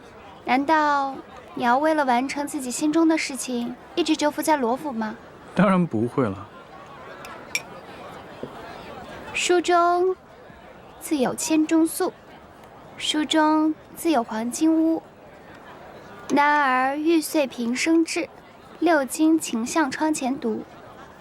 这乡考将至，三哥是否打算去科考？我确实有这个想法。可是，你是想说你现在没有进族谱，要以什么身份去参加科考，对吗？那我就以别的身份，反正我会有法子的。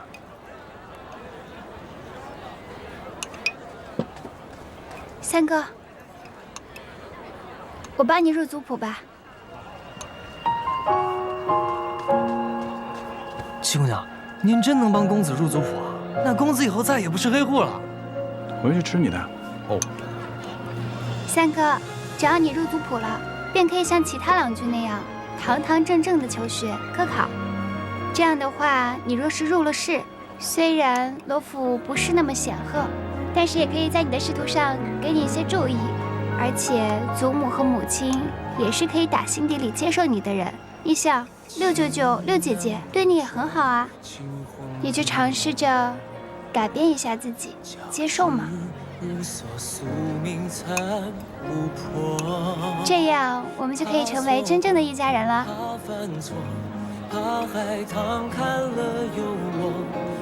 一家人。今日出来可真高兴。以前我在别院的时候也没这么多人管着我，我还可以偶尔溜出来玩一玩。我就猜你喜欢这儿，所以带你过来逛逛。你去看看喜欢什么，我给你买。果然是我这三哥爷。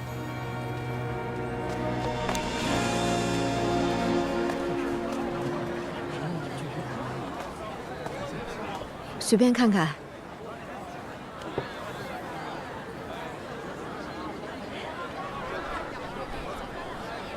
哎，依宁。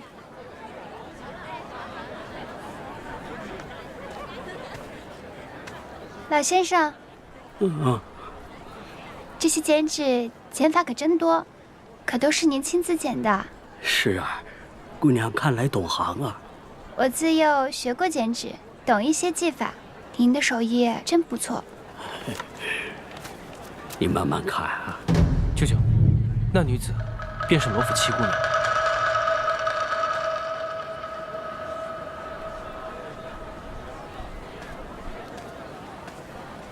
七姑娘，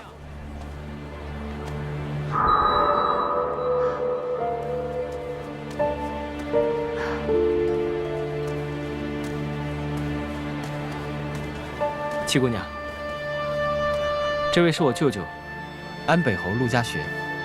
之前跟你提过，与你一样喜欢剪纸，没想到今日又在剪纸摊前遇见你。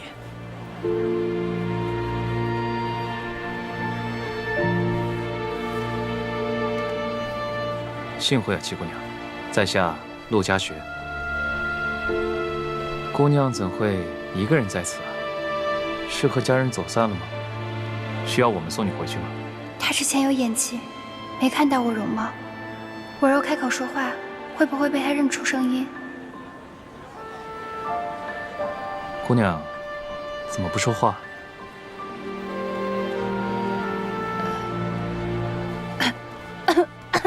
找了你许久，怎么跑这儿来了？三公子。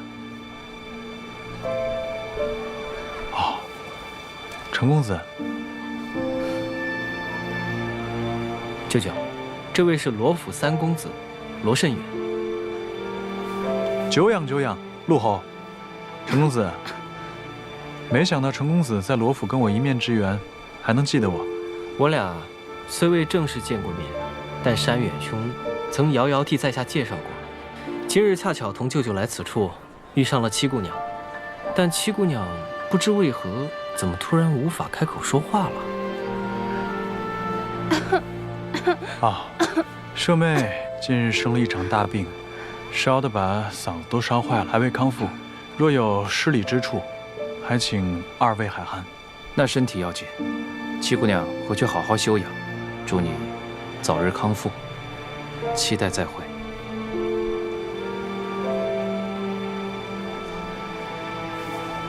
告辞。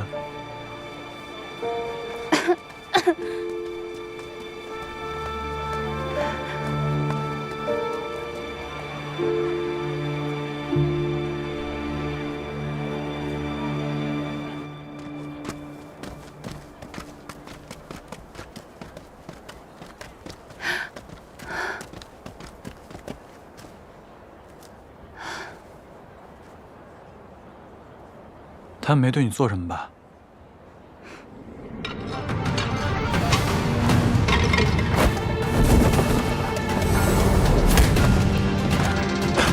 三哥，你是何人？为何要追杀我们？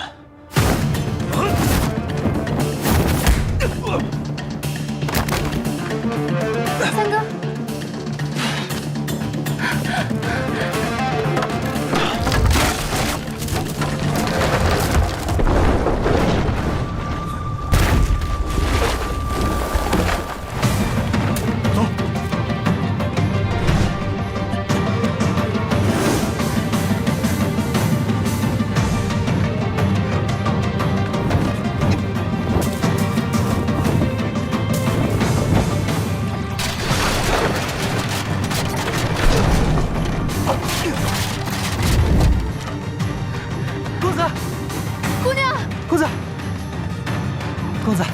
算是找到你们了。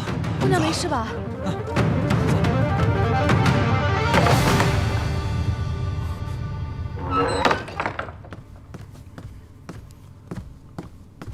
侯爷，没伤着她吧？回侯爷，属下尽量避开七姑娘，未曾伤到她。罗桑公子貌似不会武功，而且我偷袭到他的后背，他也未曾异样。你确定？确实。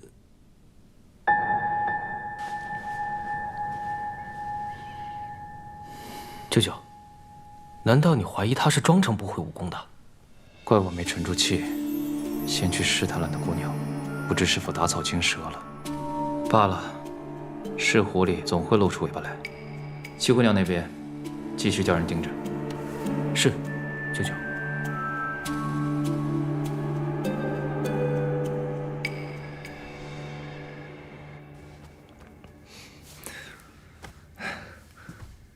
公子，今天偷袭你的人是不是陆家学的人啊？昭昭试探我的后背，是他无疑了。估计一出门就让盯上来，以后得更加小心。七姑娘，妹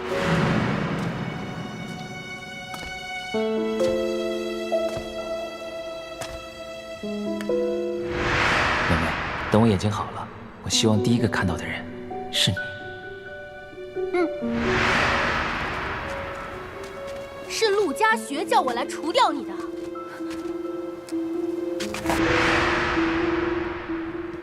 姑娘，把这安神汤喝了吧。今日您从集市回来，面色就一直不太好。可是你们走失的时候发生什么事了？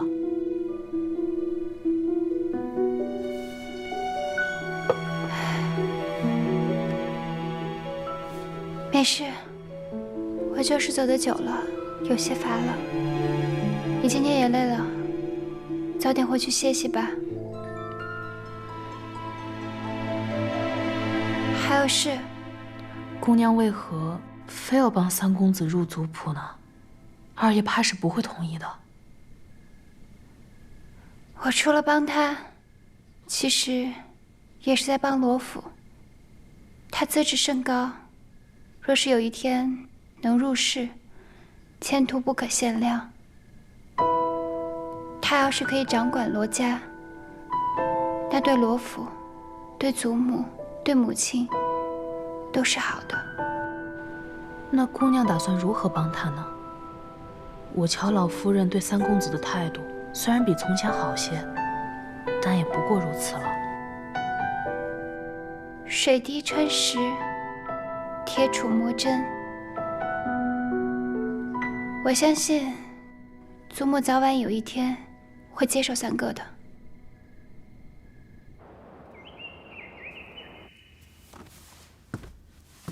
来。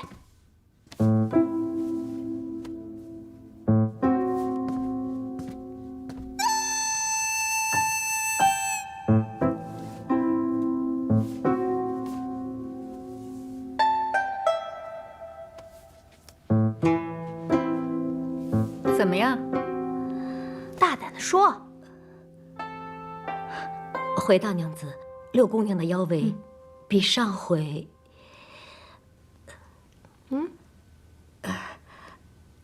肥了3寸。啊？怎么胖了这么多？你肯定在背地里偷吃来着。我没有啊。莲红，你跪下。罚你打手板20下。娘，我可能是昨天晚上水喝太多了，这次就饶过我吧。哎呀，娘，那要偷吃也是我偷吃，你罚莲红干嘛呀？她作为你的贴身丫鬟，主子犯错，她也不规劝，就该罚。哎，行了行了。哎呀，啊，姑娘，六姑娘，哎呀，娘，我知道错了，你就别打了，你这次就饶了我吧，我以后再也不偷吃了。传我的话，从今日起，六姑娘的膳食除了蔬菜，其他全停，包括水果。是。娘，你想让我当尼姑啊？尼姑每顿还能吃2个馒头呢。你再讨价还价，连蔬菜也别吃了。哎，那蔬菜是有吃的。哎，这狸猫不是说吃了他的药就不会变胖吗？骗我！啊，姑娘，你去哪儿啊？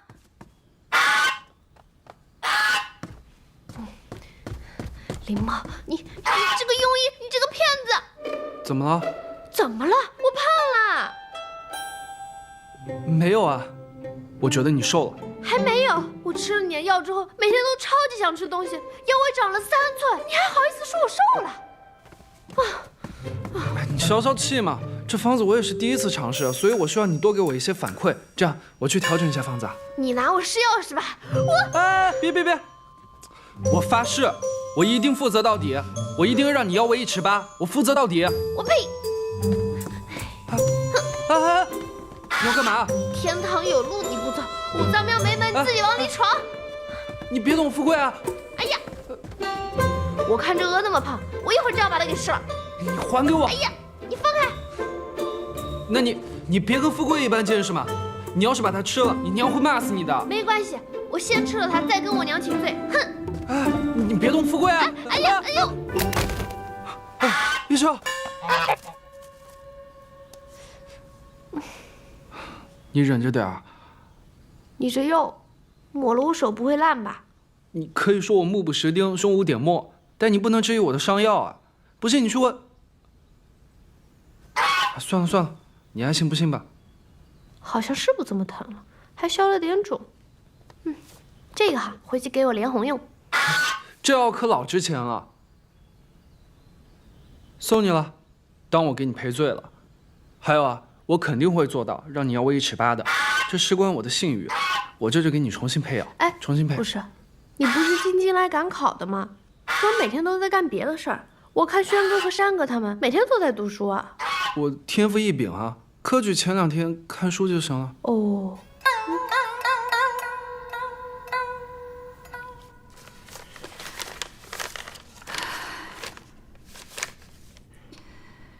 都是一个老师教的，人家轩哥怎么老被老师夸奖？你呢，一写就文理不通，把个文章写通顺了，有那么难吗？轩哥有问题，先生都细细解释，对我就没个好脸。连你亲娘我都快对你没好脸了，别说先生了。明日之前把这些拿回去重写。什么啊？赶快拿去重写。山哥。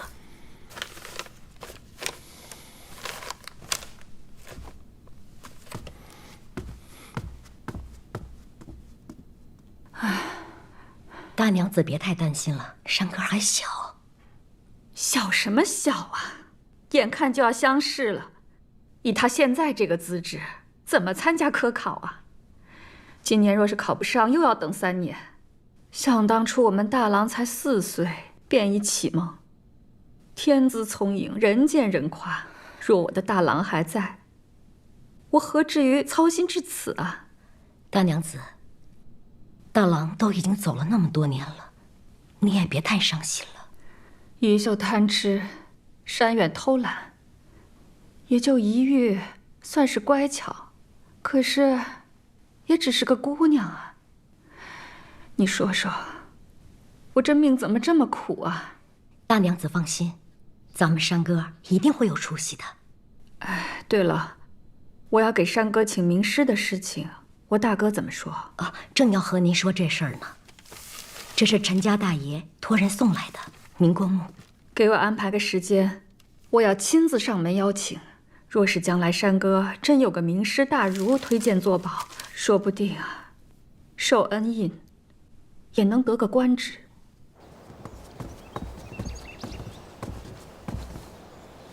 轩哥，二爷在屋里等您呢。二爷只让轩哥一个人去。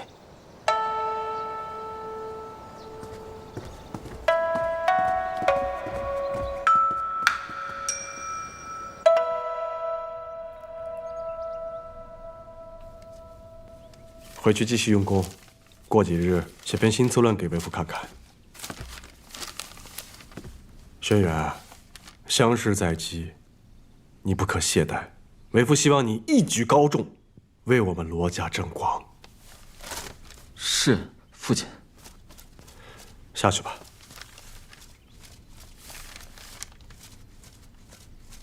还有事？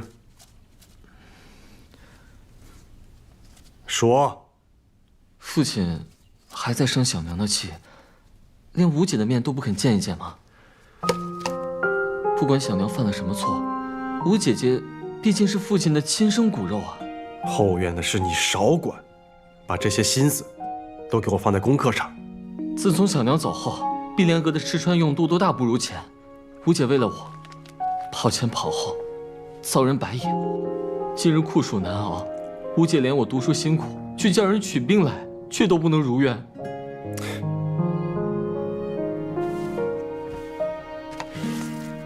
那你看为父书房可曾用兵啊？如果你不用兵，是不是读不了书了？何为磨其筋骨，苦其心志啊？多少寒门子弟在漏屋瓦舍吃糠咽菜，最终成为名儒大家，受天下士子敬仰。你现在不过是生活没有之前安逸罢了。如若连这一点小苦都受不了，日后如可能成大器？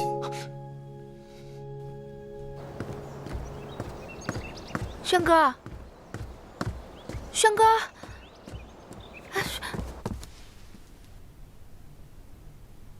怎么就这几个菜？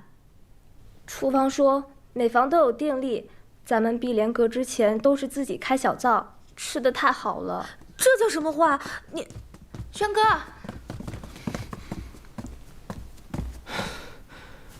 哎，轩哥，将就吃点吧，还要读书呢。下午姐姐给你做点点心，屋里的冰块我也会卖些首饰去换来。你呀，只要安心读书就好。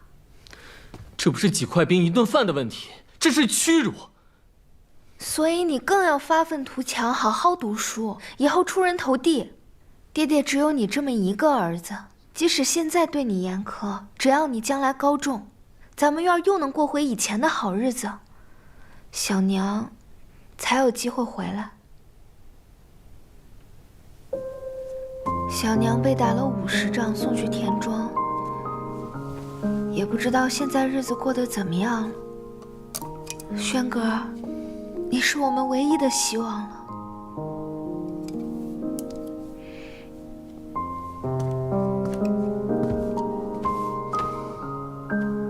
小娘在田庄上，不知道这些吃食有没有。我知道了，我这不是天天都在努力读书吗？来，多吃点儿。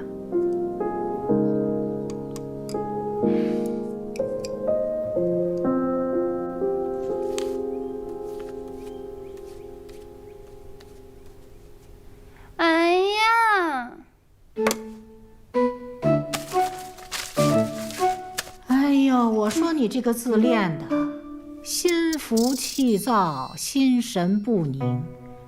你说你能写得稳吗？啊？祖母，我肯定是身体还没好，不舒服着呢。你从小就这样，一练字儿啊，哪儿都疼，哪儿都不舒服。哎呀，这个练字啊，是磨练你的心性的。你从小就练得太少了，难怪你父亲说你写字都没有筋骨。这样好了，祖母啊，给你请个师傅，教你好好练字。请师傅？不用在外面请啊，这家里就有现成的一个。谁？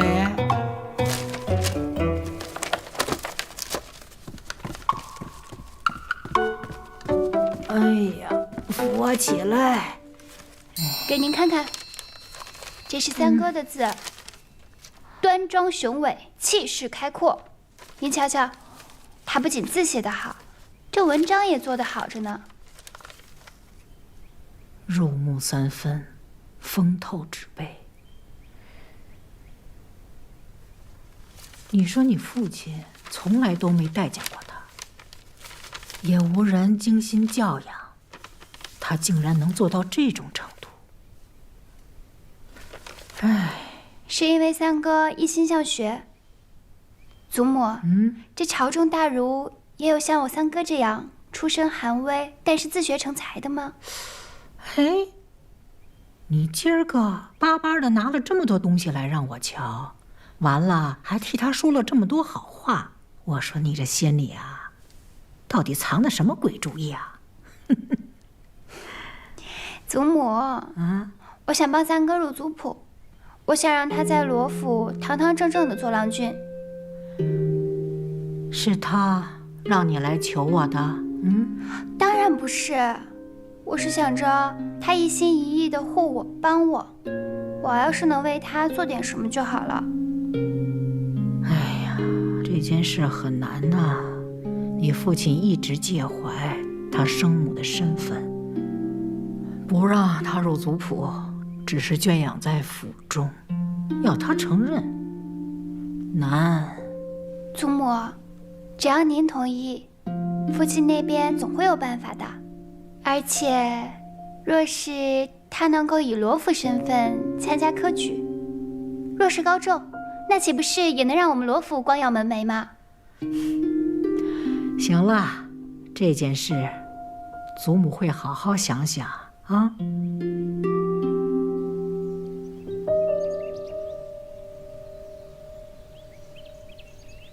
姨娘，你真的跟老夫人说了我入族谱的事情吗？我向来说到做到，我提了之后，他也并没有反对。想来祖母也是慧眼识珠的人。我是觉得这件事情没有想象的那么容易，我不想让你到时候为难。这件事情你就交给我吧，我自有把握。你就别捡草了，好好读书备考，等着你一举高中就行。好，知道了。三哥，你过来帮我看看，我写的怎么样？有没有些许进步？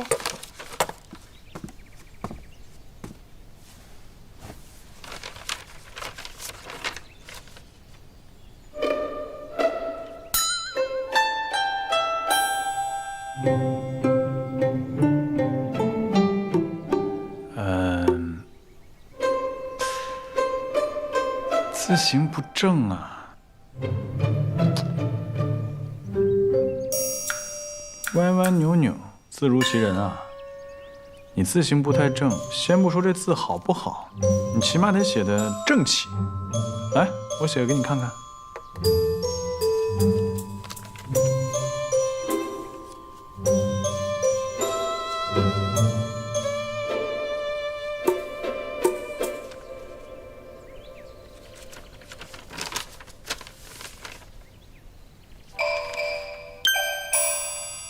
你还是别教我了，你去捡你那草吧。哼。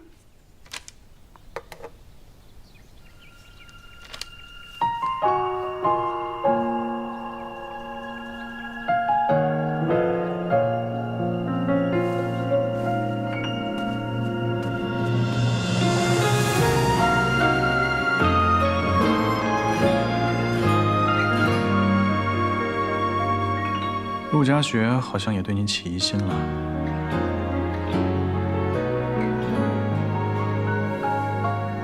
你看能不能这样？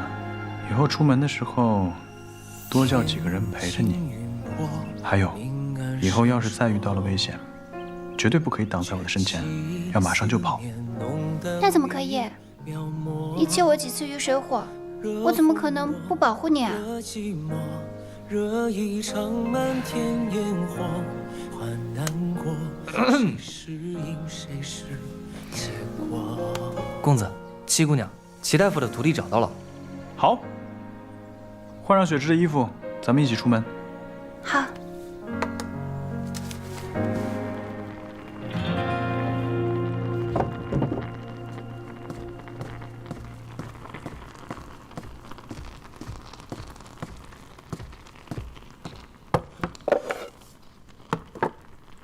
罗七娘，师傅为顾大娘子看诊的所有脉案都在这里了。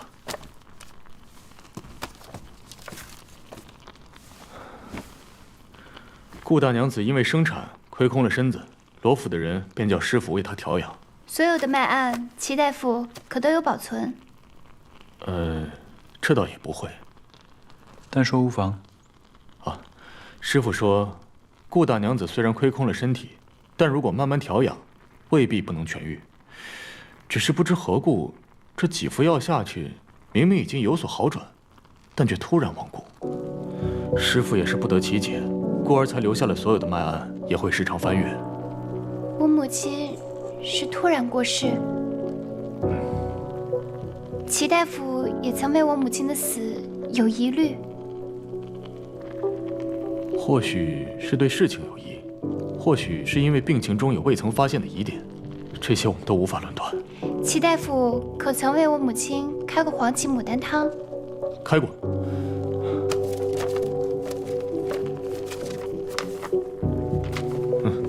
这页便是。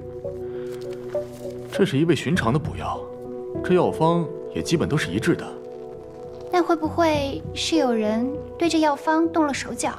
师傅开的所有药方，全都是由我来负责抓药煎药，再由师傅亲自送过去。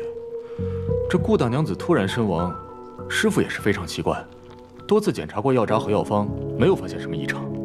也就是说，这黄芪牡丹汤没有问题。师傅开的药不会有问题，这抓药和煎药的过程嘛，也不会有什么问题。这些我们都非常小心的。